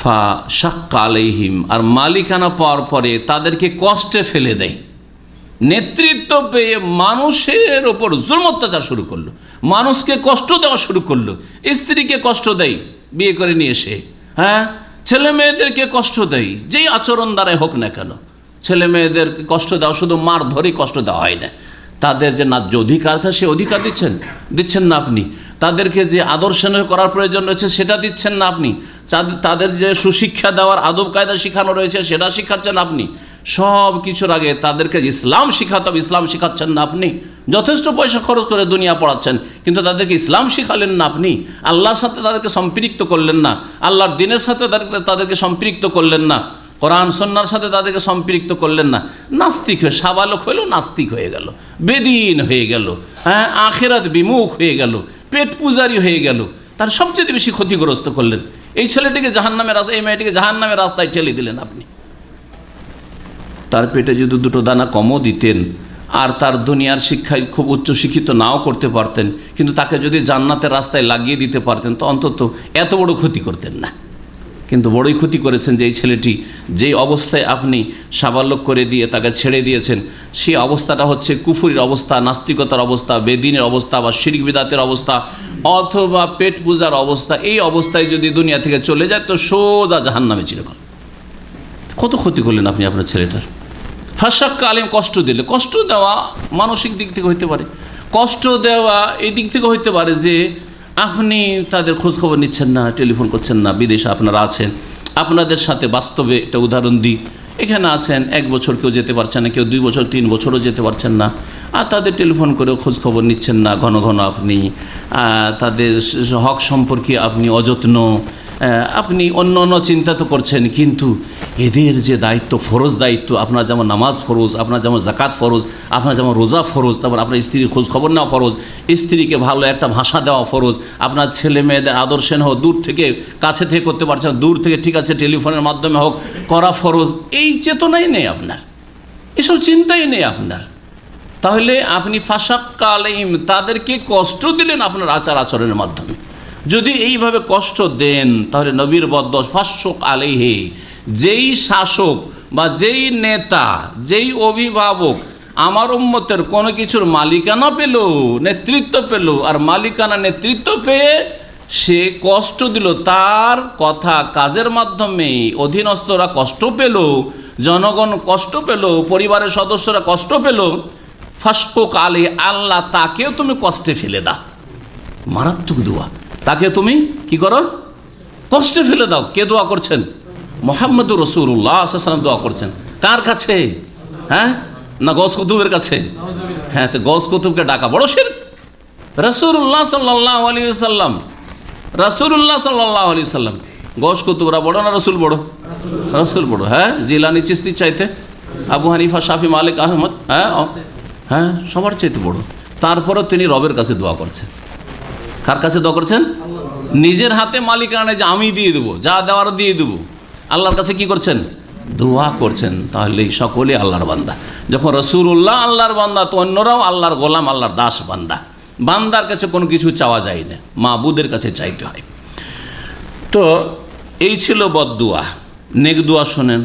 ওমান ওয়ালিয়া মিন আমরি উম্মতি শাইআন, হে আল্লাহ, আমার উম্মতের কেউ যদি কোনো কিছুর দায়িত্ব পায়, মালিকানা পায়, নেতৃত্ব অর্জন করে, ফারাফাকা বিহিম, এবং জনগণের সাথে, তার অধীনে যেসব লোকেরা রয়েছে তাদের সাথে, তার সাথে যে সঙ্গীরা টিম রয়েছে, হ্যাঁ, যারা কাজকর্ম করছে তাদের সাথে, অথবা পরিবারের ছেলে মেয়ে স্ত্রীর সাথে, তাদের সাথে যদি নম্র ব্যবহার করে, ছোট ভাই বোনদের সাথে নম্র ব্যবহার করে, ইত্যাদি সর্বস্তরকে শামিল। ফারফুক বিহি, সে যেহেতু তার অধীনের লোকদের সাথে নম্র ব্যবহার করেছে, আল্লাহ তুমি তার সাথেও নম্র আচরণ করো। আল্লাহ যদি নম্র আচরণ করেন তাহলে কত বড় নিয়ামত আল্লাহ পাকের। যখন আপনি গুনার জন্য ফেঁসে যাবেন, আল্লাহ নম্র ব্যবহার করবেন, তার মানে আল্লাহ পকড়াও করবেন না, ধরবেন না, হ্যাঁ, মাফ করে দেবেন। ঠিক কিনা? এই হচ্ছে দোয়া প্রিয় নবী মুহাম্মদুর রাসূলুল্লাহ সাল্লাল্লাহু আলাইহি সাল্লামের শাসক গোষ্ঠীর জন্য। শাসকদের কি কষ্ট দেয় এখন শোনেন। এটা তো বললাম যে জনগণকে কষ্ট দেওয়া নেতার পক্ষ থেকে, ছোট নেতা হোক আর বড় নেতা হোক। এখন জনগণরাও কষ্ট দিয়ে থাকে, কম কষ্ট দেয় না শাসককে, কম কষ্ট দেয় না শাসককে। একজন শাসক দেশের 10 কোটি, 20 কোটি, 50 কোটি মানুষ আছে, সকলকে কি করেই খুশি করতে পারে, সকলকে কি করে খুশি করতে পারে? হ্যাঁ, আল্লাহ পাক বৃষ্টি দিয়ে তো মানুষ খুশি হয় না, না হচ্ছে? এক শ্রেণীর লোকেরা বলছে আল্লাহ বৃষ্টি দাও, বৃষ্টি দাও, আর পাশে আর এক লোক বলছে আল্লাহ সফরে আছে, এখন বৃষ্টি হলে তো আমার মহা বিপদ হয়ে যাবে, তো আল্লাহ করবেনটা কি? হ্যাঁ, বোঝা গেছে? একটা উদাহরণ দিল বোঝার জন্য। হ্যাঁ, যদি আল্লাহ রাব্বুল আলামিন জুলমের ঊর্ধ্বে ওমা আনা বিযাল্লামিল লিল আবিদ, আর বান্দা জুলমের সাথে জড়িত, মানুষের দ্বারা জুলম হইতেই পারে। শাসকের যদি শাসকের হক নষ্ট করা হয়, তার জন্য কঠোর শাস্তি রয়েছে। আবু বকর রাদিয়াল্লাহু তাআলা আনহু বর্ণনা করেছেন, সামিআতু রাসূলুল্লাহ সাল্লাল্লাহু আলাইহি ওয়াসাল্লাম ইয়াকুল, আমি রাসূলুল্লাহ সাল্লাল্লাহু আলাইহি ওয়াসাল্লাম বলতে শুনেছি, মান আহানা সুলতানা আহানাহুল্লাহ, যেই ব্যক্তি শাসকের অবমাননা করলো, শাসকের মানহানি করলো, শাসকের ইজ্জত নষ্ট করলো, যেইভাবে হোক না কেন, শাসককে লাঞ্ছিত অপদস্থ করার চেষ্টা করলো, যেইভাবে, কথার দ্বারা, কাজের দ্বারা, গীবতের দ্বারা, সমালোচনার দ্বারা, অথবা কোনো রকমের ষড়যন্ত্রের দ্বারা, ইত্যাদি ইত্যাদি। মান আহানা সুলতান, কেউ যদি শাসকের কি করে, মান ইজ্জত নষ্ট করে।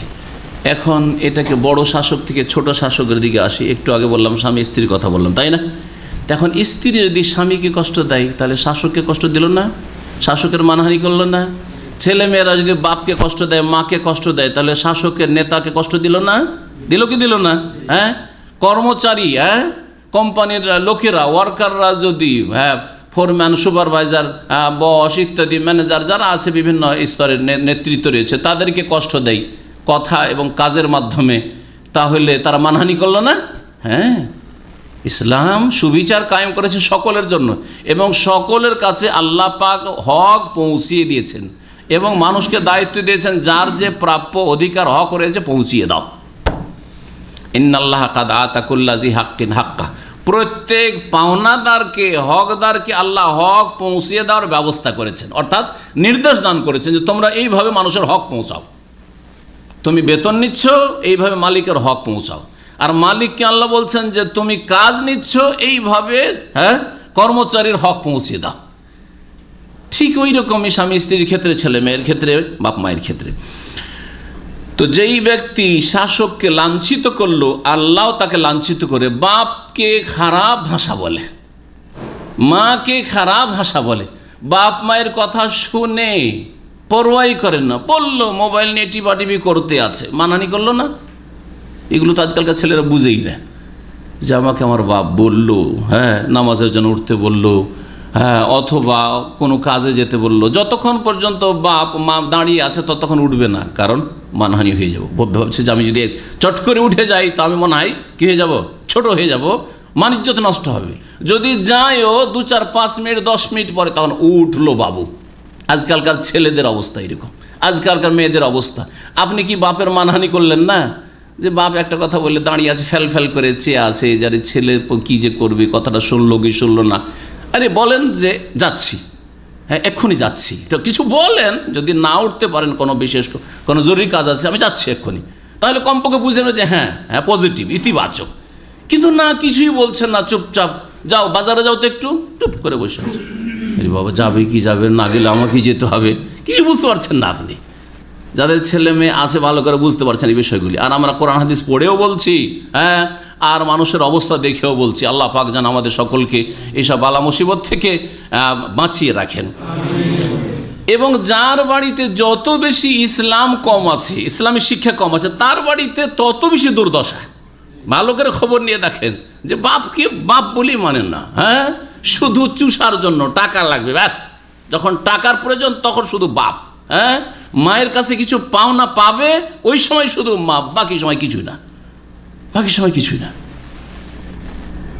তা আপনি মানহানি করলেন না বাপ মায়ের, নেতার মানহানি করলেন না? বড় ভাই আপনাদের দেখাশোনা করছে, আর তাদের সাথে যারা দেখাশোনা করছে তাদের সাথে খারাপ আচরণ করছেন। বিদেশ থেকে অনেক ভাইয়েরা আছে, ভাই বোন সবগুলিকে পড়িয়ে লেখাপড়া করিয়ে তারপর বিয়ে শাদী দিল, কত যে তাদের জন্য খরচ করলো, কিন্তু তাদের কাছ থেকে একটা ভালো ভাষাও পাওয়া যায় না, ভালো ভাষাও পাওয়া যায় না। মান আহানা সুলতান, যারা নেতাকে লাঞ্ছিত করলো, আহানা হল্লা, আল্লাহ তাকে লাঞ্ছিত করবেন বা তাদেরকে লাঞ্ছিত করবেন।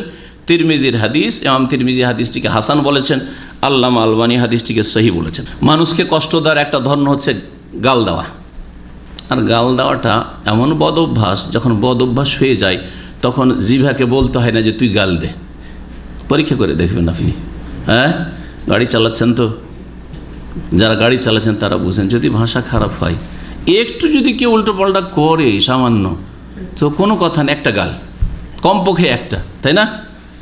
পেশাগত যারা ড্রাইভার তাদের পাশে বসে দেখিয়ে অনিচ্ছাকৃত মুখ দিয়ে অটোমেটিকলি তার জানো মনে হচ্ছে কি করা আছে, অ্যাটম বম ফিট করা আছে, ও মানে টাইমিং বম বলে না, যে এইরকম টাইমগুলিতে একটা গাল বেরোইতে হবে, একটা গাল বেরোইতে হবে, বোঝা গেছে?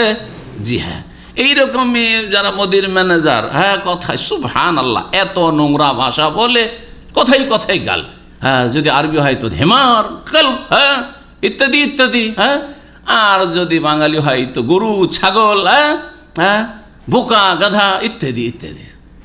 মনে হচ্ছে যে ফিট করা আছে এখানে টাইমিং বোমা।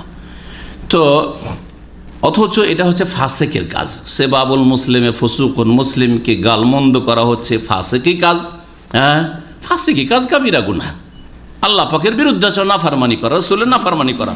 ওয়াকিতালুহু কুফরুন, আর মারামারি করা হচ্ছে কুফরি কাজ। মারামারি করা, যদি রক্ত হালাল, মারামারি শুরু করে দিয়ে হালাল, মারবো, ওকে খুন করবো, এটা আমার জন্য হালাল, তাহলে কাফের, বড় কাফের। তাহলে আর যদি মনে করে হালাল না হলে আমি রাগ থামতে পারছি না, ওকে মারবো, তাহলে আল্লাহ পাকের নিয়ামতের সাথে কুফরি। আল্লাহ পাক যে ইমানি ইসলামিক ভ্রাতৃত্ব দান করেছেন, এর শুকরিয়া আপনি আদায় করলেন না। এই জন্য ওলামারা, ভাষ্যকাররা এই হাদিসে দুটি অর্থ করেছেন।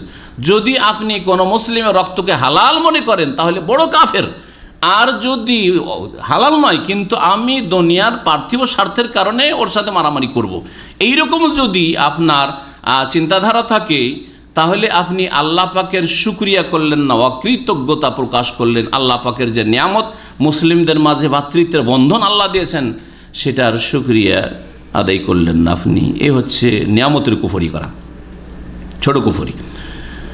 এইরকমই এক ব্যক্তি অবশ্যই এই কাফের হবে, হ্যাঁ, যাকে বলেছে সে কাফের, আর যদি সে কাফের না হয় তাহলে যে বলেছে সেই কাফের। বুখারী মুসলিমের হাদিস। ফাইন কানা কামা কাল, যদি সত্যি কথাটি তার সত্যি হয় এবং তার এলমের ভিত্তিতে, দলিলের ভিত্তিতে হয়তো ভালো কথা, ওয়াইল্লা রাজাত আলেহ, না হলে সেটা তার ওপর ফিরে যাবে, মানে সেই ব্যক্তি কাফের হয়ে যাবে। আরও বলছেন নবী সাল্লাল্লাহু আলাইহি ওয়াসাল্লাম, মান দা রাজুলান বিল কুফরি, কোনো ব্যক্তিকে কুফরি নাম দিয়ে যদি ডাকে, মানে কাফের বলে বা বলে তুই আল্লাহর দুশমন, তুই আল্লাহর দুশমন, মুমিন আল্লাহর দুশমন না, মুসলিম আল্লাহর দুশমন না, আল্লাহর দুশমন, ওয়ালাইসা কাযালিকা, অথচ সে আল্লাহর দুশমন নয়, ইল্লা হারা আলাইহে, তাহলে এই কথাটি তার ওপর ফিরে আসবে। এগুলি হচ্ছে মুসলিমকে বড় ধরনের কষ্ট দেওয়া। কষ্ট দেওয়ার আর একটি দিক হচ্ছে মানুষকে অস্ত্র দেখানো, অস্ত্র দিয়ে ভীত সন্ত্রস্ত করা, সেটা ছিনতাইয়ের জন্য, লুটপাটের জন্য, অথবা এমনিতে কোনো দ্বন্দ্ব নিয়ে, মনোমালিন্য নিয়ে যখন তখন অস্ত্র দেখায়। কেউ পিস্তল দেখাচ্ছে, কেউ রিভলভার দেখাচ্ছে, অথবা কেউ একটা ছুরি বের করে দেখাচ্ছে ইত্যাদি, এটা লাঠি দেখাচ্ছে, চমকাচ্ছে। তো এগুলি হচ্ছে কষ্ট দেওয়া, কঠোরভাবে নিষেধ করেছেন এবং এগুলির ওপর কঠোর শাস্তি রয়েছে। সহিহ মুসলিমের হাদিস এই মর্মে শোনাই, প্রিয় নবী সাল্লাল্লাহু আলাইহি ওয়াসাল্লাম বলছেন, মান হামালা আলাইনা সিলাহা, কেউ যদি আমাদের ওপর, মানে মুসলিমদের ওপর, একজন মুসলিম অথবা একদল মুসলিমের ওপর যদি কেউ অস্ত্র উঠায়, অস্ত্র দেখায়, লাঠি উঠিয়ে দেখাচ্ছে, অস্ত্র উঠিয়ে দেখাচ্ছে, ধমকাচ্ছে, চমকাচ্ছে, ফালাইসা মিন্না, তাহলে সেই ব্যক্তি আমার দলভুক্ত না, আমার উম্মতের লোক না। জি। ওমান গাসসানা ফালাইসা মিন্না, এইরকমই কষ্ট দেওয়া হচ্ছে ধোঁকা দেওয়া, কেনাকাটার ক্ষেত্রে, ব্যবসা বাণিজ্যের ক্ষেত্রে ধোঁকাবাজি করা, বেইমানি করে নেবে, কিন্তু আসেন ভাই পার্টনারশিপে আসেন, আপনার সাথে পার্টনারশিপ করি, আর পার্টনারশিপের 50,000 রিয়াল বা 10-20,000 রিয়াল নিয়ে নেওয়ার পর নিজের টাকা, আর ওকে কেন হিসাব দেখাবে, আর ওকে কেন বা ওর লভ্যাংশ দিবে, বরং আসল পুঁজিটাই দিচ্ছে না, আসল পুঁজিটা দিচ্ছে না।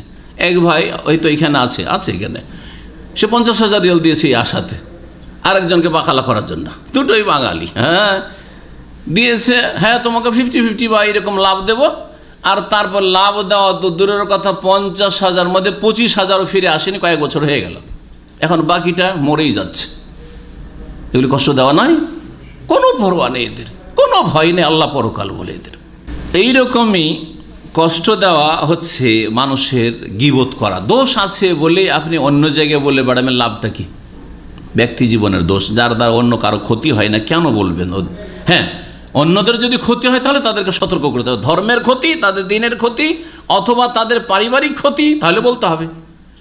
ধরেন একজন লোক বলছে যে ওকে আমি পেলেই মারব, কথাটা শুনলেন, আর শোনার পরে যাকে মারতে চেয়েছে ওকে আপনি বললেন না যে এটা তো গীবত হয়ে যাবে, কাজটা ভালো করলেন না? বলে দিতে হয়েছে তুই সাবধান থাকবি, ওর সামনে যাবি না, না হলে তোকে মারবে। কিন্তু আমাদের দেশে বলে বেটাকে খাবো, তার মানে ওকে খুন করব। শুনলেন এত বড় কথা, আর তারপরে না গীবত করা ঠিক হবে না, সুতরাং বললাম না, তাহলে আপনিও খুনে শরীক। তাই একজনের জান মাল বা একজন মার খাবে, এটা থেকে বাঁচাবার জন্য তাকে বলে দেওয়া যদি ফরজ হয়, তো একজনের ঈমান নষ্ট হয়ে যাবে। শিরকের ধর্ম প্রচার করা হচ্ছে, বিদআতের ধর্ম প্রচার করা হচ্ছে, সেই ক্ষেত্রে মানুষ যদি ক্ষতিগ্রস্ত হয় তখন সেটা গীবত থাকে না। যদি সেটা গীবত হতো তো মুহাদ্দিসিনে কেরাম বলতেন না যে হাদিসের অমুক বর্ণনাকারী মিথ্যুক ছিল সেজন্য হাদিসটা জাল, হাদিসের অমুক বর্ণনাকারী ছিল দুর্বল সেজন্য হাদিসটা জয়ীফ দুর্বল, এ কথা বলতেন না। তাতে স্মৃতিশক্তি দুর্বল ছিল, বা অমুক বর্ণনাকারী ফাসেক ছিল সেজন্য তার হাদিস নেওয়া যাবে না, এসব কথা বলতেন না। এগুলো তো গীবত, কিন্তু এগুলো শরীয়তে পাপের গীবত নয়, কারণ এগুলো হচ্ছে বৃহৎ স্বার্থে আল্লাহ পাক বেশ কিছু ক্ষেত্রে জায়েজ করেছেন, যা কোরআনে ও হাদিসের দলিল দ্বারা প্রমাণিত। কিন্তু ব্যক্তি জীবনের দোষ, বড় ধরনের অপরাধ, কিন্তু ব্যক্তি জীবনের দোষ। একটা লোক ফজর নামাজ পড়ে না, দেখতে পান না, ছোট দোষ কি? কুফরি কাজ। এই কথাটি আপনার দাওয়াতি কাজ হবে তাকে ভালোভাবে বলা, কিন্তু তাকে না বলে যদি অন্যদেরকে বলে বাড়ান, যাদের মাধ্যমে কোনো সংশোধন হবে না, শুধু তার মানহানি করা হবে, এই অমুক ফজরে দেখি না, জীবনে দেখি না, এটা গীবত, হারাম। কারণ এর মাধ্যমে সংশোধন হইল না। এইরকম বহু দিক রয়েছে যেগুলো ব্যক্তি জীবনের ভুল ত্রুটি। সেই ক্ষেত্রে মানুষকে না বলে ওই ব্যক্তিকে বলার চেষ্টা করতে হবে খুলুসিয়াতের সাথে, এবং নসিহতের উদ্দেশ্যে, এর মাধ্যমে সংশোধন হবে। এইরকমই কাউকে অপদস্থ করার জন্য দোষ ত্রুটি খোঁজা, ওর পিছে লেগে আছেন সবসময়। একই প্রতিষ্ঠানে কাজ করলে এরকম ওর পিছে সবসময় লেগে আছে, দেখি ওকে যেখানে একটু ভুল পেলেই ধরিয়ে দেবো, ভুল পেলেই ওকে বসের কাছে ধরিয়ে দেবো। হ্যাঁ, একটা কিছু ধরেন একটা টিস্যুর প্যাকেট নিয়ে বেরিয়েছে বেচারা সেই দিন, আর টিস্যুর প্যাকেট বাইরে নিয়ে যাওয়া নিষেধ, আর পিছে লেগে আছে, কিছু নিয়ে বেরোলেই ধরিয়ে দেবো। দুটা জুস নিয়ে বেরিয়েছে, জুস নিয়ে বাইরে যাওয়া নিষেধ, এখানে খাও খাও, বাইরে যাওয়া নিষেধ, ঠিক কিনা? এটা উদাহরণ দিলাম। আর সেই সময় বলে দিল যে এই কাজ করেছে, উদ্দেশ্য তার সংশোধন না, উদ্দেশ্য হচ্ছে ফাঁসিয়ে দেওয়া, তার পিছনে লেগে আছে সিএডি, হ্যাঁ তার পিছনে লেগে আছে। হারাম, এগুলি কাজ হারাম কাজ, কাউকে ফাঁসাবার জন্য পিছনে লেগে থাকা।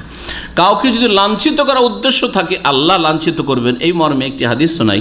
রাসূলুল্লাহ সাল্লাল্লাহু আলাইহি ওয়াসাল্লাম বলছে, ইয়া মাশারা মান আমানা বিলিসানি, হে ওই সব লোকেরা যারা জবানে তো মুসলিম হয়েছ, মুমিন হয়েছ, ওয়ালাম ইয়াদখুলিল ঈমানু কালবাহু, কিন্তু অন্তরে ঈমান প্রবেশ করেনি, মানে সত্যিকার মুমিন মুসলিম হইতে পারোনি। শোনো, লা তাগতাবুল মুসলিমিন, মুসলিমদের গীবত সমালোচনা করিও না, পরনিন্দা করিও না। ওয়ালা তাত্তাবিউ আওরাতিহিম, এবং তাদের দোষ ত্রুটি খুঁজে বেড়াইও না, তদন্ত করে বেড়াইও না যে কার কি দোষ পাই। ফাইন্নাহু মান ইত্তাবা আওরাতিহিম, কেউ যদি মুসলিমদের মান ইজ্জত নষ্ট করার উদ্দেশ্যে দোষ ত্রুটি খুঁজে বেড়ায়, ইয়াত্তাবি ইল্লাহ আওরাত, আল্লাহ তার দোষ ত্রুটি খুঁজে নেবেন।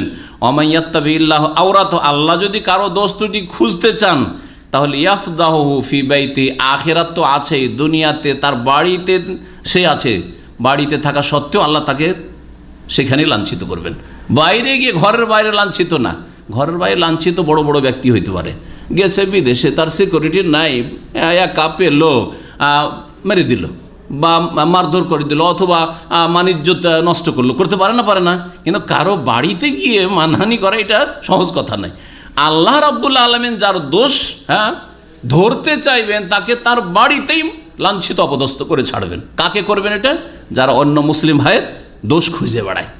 এই জন্য কারো দোষ খুঁজে বেড়াবেন না। হ্যাঁ, প্রতিবেশী ওর মেয়ের ভালো জায়গায় বিয়ে লাগছে, দোষ খুঁজছেন, কি দোষ দিতে পারি, কোনো ছেলে দেখতে আসলে, কোনো প্রস্তাব আসলে এ দোষ খুঁজতে হবে, এই মেয়েটার একটা দোষ বলতে হবে, এই ছেলেটার বিয়ে আসছে ভালো একটা পরিবার থেকে, বিয়েটাকে নষ্ট করতে হবে, বিয়ে হইতে ভাঙাতে হবে, সুতরাং কি দোষ খুঁজতে পারি, দোষ শুধু খুঁজে বেড়াচ্ছেন। হ্যাঁ, আল্লাহ আপনাকে আপনার বাড়িতে থাকা অবস্থায় লাঞ্ছিত অপদস্থ করবেন, কারণ অসৎ উদ্দেশ্য আপনার এখানে।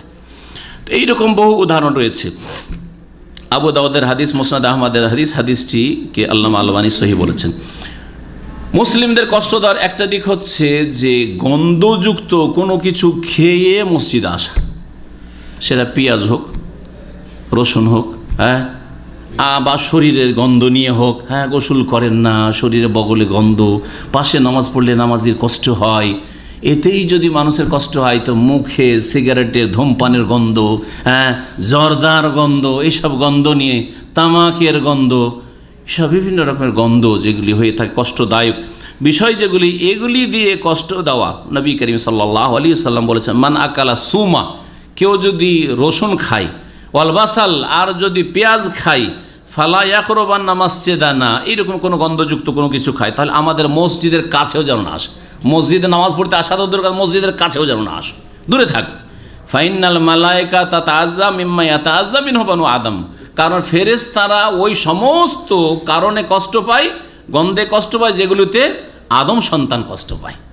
আপনার বগল থেকে পাশের লোককে যদি কষ্ট লাগে তো তার চাইতে বেশি কষ্ট লাগে মালায়েকা ফেরেশতাগণকে। কাউকে কষ্ট দেবেন, আল্লাহর বান্দা ফেরেশতারা তাদেরকে কষ্ট দেবেন না, মুসলিম ভাইদেরকে কষ্ট দেবেন না। এইরকমই চুরি, ডাকাতি, জেনা ব্যভিচার এত ব্যাপক আকার ধারণ করেছে এবং বিভিন্ন স্তরে জেনা। প্রেম করাটাকে তো কোনো অপরাধী মনে করেন না, কষ্ট দেওয়া নাই।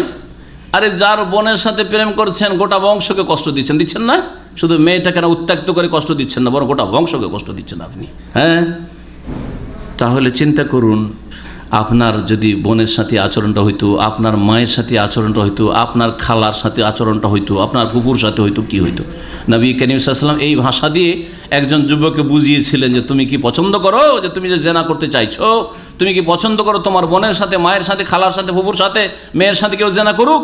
না আল্লাহ, আল্লাহর কসম করে বলছি কখন এটা বরদাস্ত করে নেব না। আরে যেমন তুমি বরদাস্ত করো না, মানহানি মনে করছো, তেমনই অন্যেরও বোন সেটা, কারো বোন, কারো মেয়ে, কারো কিছু। সুতরাং কী করি তুমি জেনার কথা চিন্তা করছো? আল্লাহ পাক যেন বুঝার তৌফিক দান করেন। এইরকম বহু কষ্টের দিক রয়েছে যেগুলি সময়ের স্বল্পতার জন্য বলছি না। বিয়ে ভাঙানোর বিষয়টি বিশেষ করে বলি, কারণ আমাদের দেশে এটি ব্যাপক আকার ধারণ করে। হিংসা এত বেশি যে ভালো পরিবারে একটা মেয়ে চলে যাক, হ্যাঁ গ্রামের, এটা চাই না। একটা ছেলের ভালো পরিবারে বিয়ে হয়ে যাক, এটা চাই না। যার ফলে এই ধরনের কাজগুলি করে। এজন্য ওলামারা উল্লেখ করেছেন যে প্রস্তাব দানকারীকে কোনো মুসলিম মেয়ের বিয়ে থেকে বাধা দান করা, ওই মেয়েটির দোষ ত্রুটি উল্লেখ করে, অথবা তার বাপের মধ্যে এই দোষ রয়েছে, তার মায়ের মধ্যে এই দোষ, তার মা ভালো না, খবরদার ওর বাড়ি বিয়ে করি না, ওর মা খুব খারাপ, দিল বিয়ে ভাঙিয়ে, ইত্যাদি ইত্যাদি। এগুলি হচ্ছে মুমিনদেরকে কষ্ট দেওয়া আল্লাহ পাক রব্বুল আলামিন যা হারাম করেছেন। এই রকমই কষ্ট দেওয়া হচ্ছে বিশেষ করে মুসলিমদের মধ্যে, যারা বলছিলাম শুরুতে বলেছি, যারা বিশিষ্ট ব্যক্তি আলেম ওলামাকে কষ্ট দেওয়া, যাদের দ্বারা দিনের খেদমত হচ্ছে, তাদেরকে কষ্ট দেওয়া, তাদের মানহানির মাধ্যমে, এটা হচ্ছে বড়ই গুনাহ। এই মর্মে একটি উক্তি উল্লেখ করছি। ইমাম আল্লামা ইবনে আসাকির রাহিমাহুল্লাহ তাআলা বলছেন এই সম্পর্কে যে জেনে রাখো হে মুসলিম, ওয়াফাকানিল্লাহু ওয়া ইয়াক লিমারদাতিহি, আল্লাহ পাক যেন তোমাকে আমাকে সকলকে তার সন্তুষ্টি তৌফিক দান করেন, এবং আল্লাহ পাক যেন আমাকে আপনাকে ভয় করার তৌফিক দান করেন সত্যিকার অর্থে। ইন্না লুহুমাল উলামায়ে মাসমুমাহ, আলেমদের গোশত হচ্ছে বিষাক্ত। খুব মূল্যবান কথা, আলেমের গোশত হচ্ছে বিষাক্ত। বিষাক্ত গোশত খেলে কি হবে? মারা যাবেন, তাই না? সর্বনাশ হয়ে যাবে আপনার। তো ঠিক তেমনি যদি আলেমের গোশত খান, আলেমের গোশত খাওয়া মানে কি? গোশত খাওয়া কাকে বলে? গীবত করাকে। গীবত করাকে সূরা হুজরাতে কি বলা হয়েছে? চোখের সামনে, আপনার সামনে নেই, লোকটি আড়ে আছে আর ওর বদনাম করছেন, এটা মৃত ভাইয়ের গোশত খাওয়ার সাথে আল্লাহ পাক তুলনা করেছেন। আইয়ুহিব্বু আহাদুকুম আইয়াকুলা লাহমা আখিহি মাইতান ফাকারিহতুমু, তোমাদের কেউ কেউ এটা পছন্দ করে যে তার মৃত ভাইয়ের গোশত খাবে। ফাকারিহতুমু, তোমরা অবশ্যই ঘৃণা করবে, কখনো এটা মেনে নেবে না যে মৃত ভাইয়ের একটা মরা লাশ আছে আর গোশত খাবো। মরা ব্যক্তির লাশ থেকে কেটে কেটে যেমন গোশত খেলে ওই মৃত ব্যক্তি কিছু বলতে পারে না, ঠিক তেমনি যেই লোকটির দুর্নাম করছেন, গীবত করছেন, নিন্দা করছেন, কুৎসা গাইছেন, সেই ব্যক্তি তার বাড়িতে আছে অথবা চোখের আড়ালে আছে, সে কিছু বলতে পারছে না, কারণ কিছুই জানছে না যে আমার সম্পর্কে কি বলা বলি হচ্ছে, ঠিক না? তো জানো সে মৃত, তার মান ইজ্জত নষ্ট করলেন, মানে মৃত ভাইয়ের গোশত খেলেন। আলেমের যদি গীবত করে তাহলে শোনেন ভালো করে। বলছেন আল্লামা ইবনে আসাকির রহমতুল্লাহ আলাইহি, বড় একজন ইমাম, তারিখ ইবনে আসাকির তার কিতাব রয়েছে মুসলিম উম্মার তারিখ ইতিহাস সম্পর্কে। তিনি বলছেন যে আলেম ওলামাদের গোশত হচ্ছে বিষাক্ত। এই গোশত মানে তাদের গীবত করলে বিষ লেগে যাবে, বিষ খেলে তুমি। ফিহাতকে মুনতাকিসিহিম, বলছেন যে তারপর বলছেন আদাতুল্লাহ ফিহাতকে মুনতাকিসিহিম মালুমা, আল্লাহ রাব্বুল আলামিনের যে নীতিমালা রয়েছে যারা আলেমদের মানহানি করে সেটা সকলের জানা, যে আল্লাহ পাক পানিশমেন্ট দেবেন।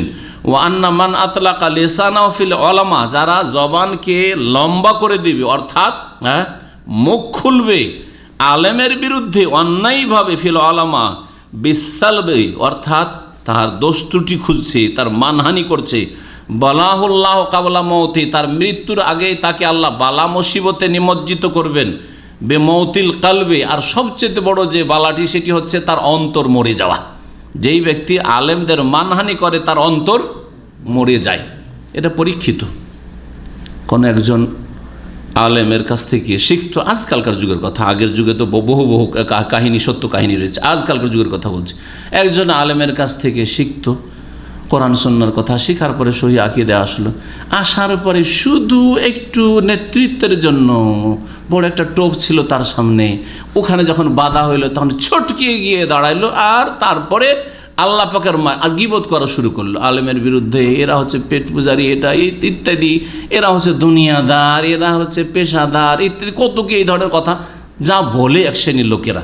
এসব করলো, যাই করলোটা কি? সুবহানাল্লাহ, মাত্র কিছুদিনের মধ্যে সে পাক্কা নামাজি হয়েছিল, বেনামাজি হয়ে গেল। ধূমপান ছেড়েছিল, আবার ধূমপান সিগারেট খাওয়া শুরু করলো। জি হ্যাঁ, আর সে বিভিন্ন পাপে জড়িয়ে পড়লো। ফিল্ম দেখা থেকে তওবা করেছিল, ফিল্ম দেখল, দাড়ি লম্বা লম্বা করেছিল, এই খচখচিয়া দাড়ি ছোট দাড়ি হয়ে গেল।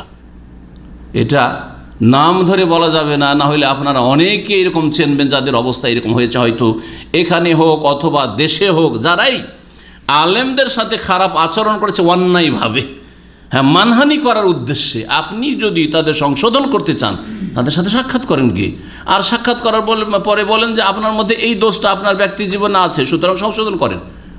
তার দ্বারা তো আমার ব্যক্তি জীবন অথবা আরেকজন আলেমের ব্যক্তি জীবনের দোষ ত্রুটিতে আপনার কি ক্ষতি হচ্ছে? আপনার তো ক্ষতি হয় না। কিন্তু আজকালকার অসৎ লোকেরা আলেমের মানহানি করাটাকে কোনো ব্যাপারই মনে করে না, আর এটাকে একটা সিঁড়ি মনে করছে। আমি যে অপরাধ করছি এমন কোনো অপরাধী না, কারণ আরো আলেমের অপরাধ করছে। আর একটা ঘটনা শোনায়, গেছে একজন উমরাতে, ফিরি উমরাতে গেছে কোন একটা ইসলামী সেন্টার থেকে আশেপাশে। যাওয়ার পরে মক্কায় গিয়ে ফজরের নামাজ পড়তে উঠে না, শুয়ে থাকে। তখন আমাদের কিছু দিনী ভাইরা গিয়ে, তারা নিজেরা যারা উমরাতে ছিল তারা এসে আমাকে শুনিয়েছে। ওই ছেলেটাকে বলছে যে তুমি এইরকম ইসলামী সেন্টারের কাছাকাছি থাকো, আর তারপর ফজর নামাজ, উমরাতে এসেছো, ফজর নামাজ পড়তে ওঠো না, আসরে ঘুমিয়ে থাকো, এ কেমন কথা হইলো? তোর বলছে আরে বাদ দেন, ইসলামী সেন্টার হুজুররা ফজর পড়ে না, হুজুররা আসর পড়ে না। উদ্দেশ্য কি? উদ্দেশ্য হচ্ছে যে আমার অপরাধ নয়, কারণ আলেমরাই আসর পড়ে না, আলেমরাই ফজর পড়ে না, তো আমি আর না পড়লেই বা কি হলো? বোঝা গেছে? তার জন্য এটাকে হালাল করার একটা দলিল। জি হ্যাঁ, এইরকমভাবে বহু উদাহরণ বলতে পারেন যারা আলেম ওলামাদের মানহানি করবে অন্যায়ভাবে। নামাজ পড়ে না, আসরের ফজরে পড়ে না, তা আপনি কি তাকে নসিহত করেন? বলছে আপনি আলেম মানুষ, আপনাকে যদি ফজরে না পায়, আপনাকে যদি আসরে না পায়, তো আমরা কি শিখবো? সোজা কি বলেন, সামনে গিয়ে বলেন। কিন্তু আপনি 50 জন গেছে উমরা, তাদের সামনে গিয়ে বলছেন আমাকে নামাজের কথা বলছেন আর আমাকে জাগাচ্ছেন। আরে আলেমরাই নামাজ পড়ে না। আউযুবিল্লাহ। যারা এইরকম কাজ করবে তাদের অন্তরের মৃত্যু হয়ে যাবে, অন্তর মরে যাবে। আল্লাহ ইবনে আসাকির রাহমাতুল্লাহি আলাইহি বলেছে, ফালিহাযারিল্লাযিনা ইউখালিফুনা আন আমরিহি আন তুসিবাহুম ফিতনাতুন আও ইউসিবাহুম আযাবুন আলীম। সূরা নূর আয়াত নম্বর 63। আল্লাহ বলছেন সাবধান যেন হয়ে যাও ওই সব লোকেরা যারা আল্লাহ পাকের বিরুদ্ধাচরণ করে। মানহানি করা, কারো কোনো মুসলিমের বিরুদ্ধাচরণ করা, আর বিশিষ্ট ব্যক্তির আলেম ওলামাদের যদি দিনের খাদেমের মানহানি করে তাহলে আরও বড় বিরুদ্ধাচরণ। তাহলে কি হবে? আনতুসিবাহুম ফিতনা, হয় দুনিয়ার ফিতনা। দুনিয়ার ফিতনা হচ্ছে অন্তর মরে যাওয়া, ইমান আমল আর ঢুকবে না, অন্তরের অবস্থা ভালো হবে না, অন্তর শক্ত হয়ে যাবে, গুমরাহিতে লিপ্ত হবে। আও ইউসিবাহুম আযাবুন আলীম, অথবা মর্মান্তিক আযাব তাদের উপর এসে পড়বে, অর্থাৎ আখিরাতের আযাব। এইরকমই কষ্ট দেওয়ার একটা দিক হচ্ছে দুর্বলদেরকে কষ্ট দেওয়া। আর দুর্বলদেরকে কষ্ট দিতে তো কোনো দ্বিধাই নেই, কারণ আজকাল কাকে কষ্ট দিতে ভয় করে? যাকে কষ্ট দিলে প্রতিশোধের ভয় আছে, রিয়াকশানের ভয় আছে। আর যারা দুর্বল কমজোর তাদেরকে কষ্ট দিলে তো কোনো ব্যাপারই না। সে ধর্মীয় ক্ষেত্রে হোক, বিদাতি এক শ্রেণীর লোক রয়েছে, গ্রামে একটা দুটা সহি আকীদা এসছে, আরে ভাই দিন ধর্মের ক্ষেত্রে ধর্মীয় স্বাধীনতা আছে। আপনার যদি মিলাদ করার স্বাধীনতা থাকে, আপনার শবে বরাতে হালুয়া রুটি খাওয়ার স্বাধীনতা থাকে, আপনার মাজারে সিজদা করার স্বাধীনতা থাকে, আপনাকে জবরদস্তি কেউ কিছু বলতে যাচ্ছে না, তাহলে কারো এক আল্লাহর ইবাদতের স্বাধীনতা কেন আপনি ছিনিয়ে নেবেন? হ্যাঁ, কেউ যদি রসুলের তরিকায় চলতে চায় কেন এই স্বাধীনতা ছিনিয়ে নেবেন? আপনার যদি নামায়তো পড়ার স্বাধীনতা থাকে, আপনার জায় নামাজের দুয়ার বিদাত পড়ার স্বাধীনতা থাকে, তো আমার তকবীর তাহরিম নামাজ শুরু করার স্বাধীনতা কেন থাকবে না? আশ্চর্য কথা। কেন এত সংকীর্ণতা? আপনাকে তো কখনো জবরদস্তি বলতে যাওয়া হয়নি যে তোমাকে এইরকম করে নামাজ পড়তে দেব না, অথবা তোমাকে মিলাদ করতে দেব না, তোমাকে এই শবে বরাতে হালুয়া রুটি খেতে দেব না, তোমাকে মাজারে যেতে দেব না, এসব তো বলা হয়নি। বল প্রয়োগ করা শাসকের কাজ, এটা আমাদের কাজ নেই। বলা হচ্ছে আমরা যেটাকে ঠিক মনে করছি বলছি, আপনারা যেটা ঠিক মনে করছেন আপনারা বলতে থাকেন। কিন্তু ভারত, বাংলাদেশ, পাকিস্তানে বিদাতিদের এমন বিস্তার লাভ হয়েছে যে যারা চায় যে আমাদের ধর্মই মানতে হবে, অন্য কোনো তরিকা মানা চলবে না, আর তরিকা মানলে এই দেশে ভাত নেই, ভাত উঠিয়ে দিবে। তো এই রকম জুলম অত্যাচারগুলি কমজোর পেয়েই তো, কমজোরের জন্য। না হলে ওই গ্রামে 50 জন তৈরি হয়ে যাক, তখন সোজা হয়ে যাবে, তখন সোজা হয়ে যাবে। জি হ্যাঁ। তো এই দুর্বলদের উপর জুলম অত্যাচার করা, চাকর চাকরানির উপর জুলম অত্যাচার করা, এইরকম স্ত্রী দুর্বল, আপনার বাড়িতে স্ত্রী অপরের বাড়ি থেকে সে জুলম অত্যাচার করা, মেয়েদের উপর জুলুম অত্যাচার তো করেন না আপনি, কিন্তু অপরের একটা মেয়ে যখন বৌমা হয়েছে ওকে দাসী বানিয়ে ফেলেছেন, দাসী বানিয়ে ফেলেছেন। এগুলো যদি বলতে যাওয়া যায় কি যে জুলুম অত্যাচার চলছে আল্লাহ পাক ভালো জানে। মহিলারা স্বামীর কাছ থেকে এখান থেকে ভিজিট থেকে যাচ্ছে, আপনাদের অনেকে ভিজিটে নিয়ে আসছেন, যাওয়ার পরে মাল সামান নিয়ে যাচ্ছে, আর তারপরে নাকি তাকে যেতে হবে তার শ্বশুর বাড়িতে হাজিরা দিতে হবে, কারণ তাদের সে দাসী, সুতরাং মনিবের বাড়িতে আগে যেতে হবে। স্বামীও নেই ওখানে, দেবর ভাসুর আছে হয়তো, অথবা দেবর ভাসুর নাই থাক, কোথায় যেতে হবে? যাদের সে দাসী হয়ে গেছে, বৌমা হয়েছে মানে কি হয়েছে? দাসী হয়েছে, এটাই না বোঝায়? এটা হিন্দু ধর্ম, ভালো করে শুনে রাখেন। বৌমা মানে দাসী, এটা হচ্ছে হিন্দু ধর্ম। হিন্দুরা যখন বিয়ে করতে যায় তখন মাকে বলে, মা গো তোমার জন্য দাসী আনতে যাচ্ছি, দাসী নিয়ে আসতে যাচ্ছি। মুসলিমরা একেবারে তাদের সংস্কৃতি সভ্যতায় বিবাহ শাদী এগুলোতে একেবারে হিন্দুদের মতো হয়ে গেছে। একমাত্র শুধু ইজাব কবুলটা আছে, আর বাকি সবগুলি বিয়ে শাদীর আর পারিবারিক কাঠামো সব হচ্ছে হিন্দুদের, সবগুলি হচ্ছে হিন্দুদের। আশ্চর্য কথা, না যেতে পারবে না, তোমার বাবা এসে দেখা করে যাক, তোমার মা এসে দেখা করে যাক। এগুলো কোথাকার জাহিলিয়াত? এগুলো হিন্দুদের জাহিলিয়াত। তো বলছি তারপরে বিয়ে হয়ে গেছে, তারপরে মায়ের বাড়ি কেন থাকবে? আমাদের বাড়ি থাকতে হবে। স্বামী 2 বছর ধরে সৌদি আরবে থাকে, আর ওই মহিলাকে শ্বশুর শাশুড়ির বাড়ি থাকতে হবে। আরে বাপের খেদমতের কথা আমার কাছে শোনেন ভালো করে কথাটি। বাপ মায়ের খেদমতের কথা ইসলামে আছে, কিন্তু কোনখানে আছে শ্বশুর শাশুড়ির খেদমতের কথা? আমাকে দেখা একটা দলিল শুধু চাই। তারপরেও আমাদের দেশের মহিলারা করছে, যারা করছে আল্লাহ যেন তাদেরকে ভালো বদলা দান করেন। কারণ এটা স্বামীকে খুশি করার জন্য, স্বামীকে সন্তুষ্ট রাখার জন্য, এবং স্বামীর হকের একটা অংশ হিসাবে করছে, ভালো কাজ করছে। কিন্তু সেটাকে ফরজ করে দিয়েছেন। ওর বাপের খেদমত, বিয়ে হইলে কি বাপের খেদমত ফরজ তার ওপর থেকে উঠে যায় নাকি? বাপ মায়ের সেবা বা বাপ মায়ের যে খেদমতের কথা এর আগে আলোচনা করেছি, গত সপ্তাহে আমার আলোচনা ছিল, তাই না?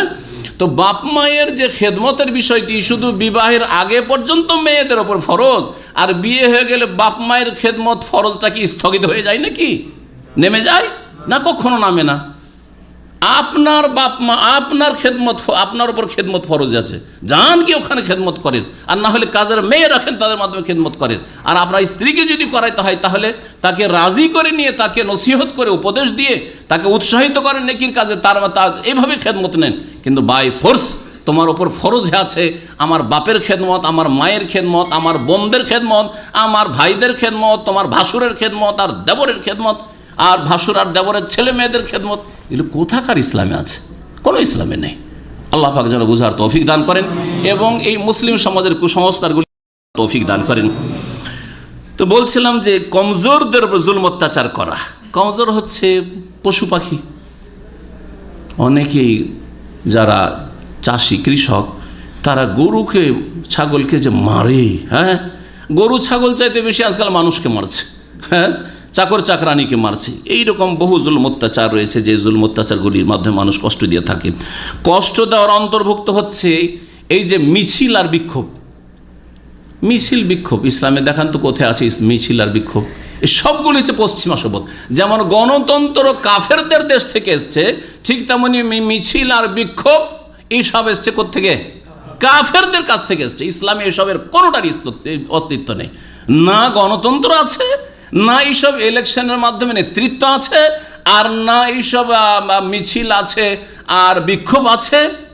যখন বিজয় মিছিল বের হয়, যারা হেরে গেছে তাদের যে মান ইজ্জত কত হানি করা হয়, আর তাদেরকে যে কত রকমভাবে কষ্ট দেওয়া হয়, মানসিকভাবে, শারীরিকভাবে। রাস্তায় পেয়ে গেলে তাদের যান বাঁচানো মুশকিল। তাদের বাড়িঘর, ছোট কাল থেকে দেখেছি বাড়িঘর ভাঙচুর করা, টালির ঘর ভাঙচুর করা হচ্ছে।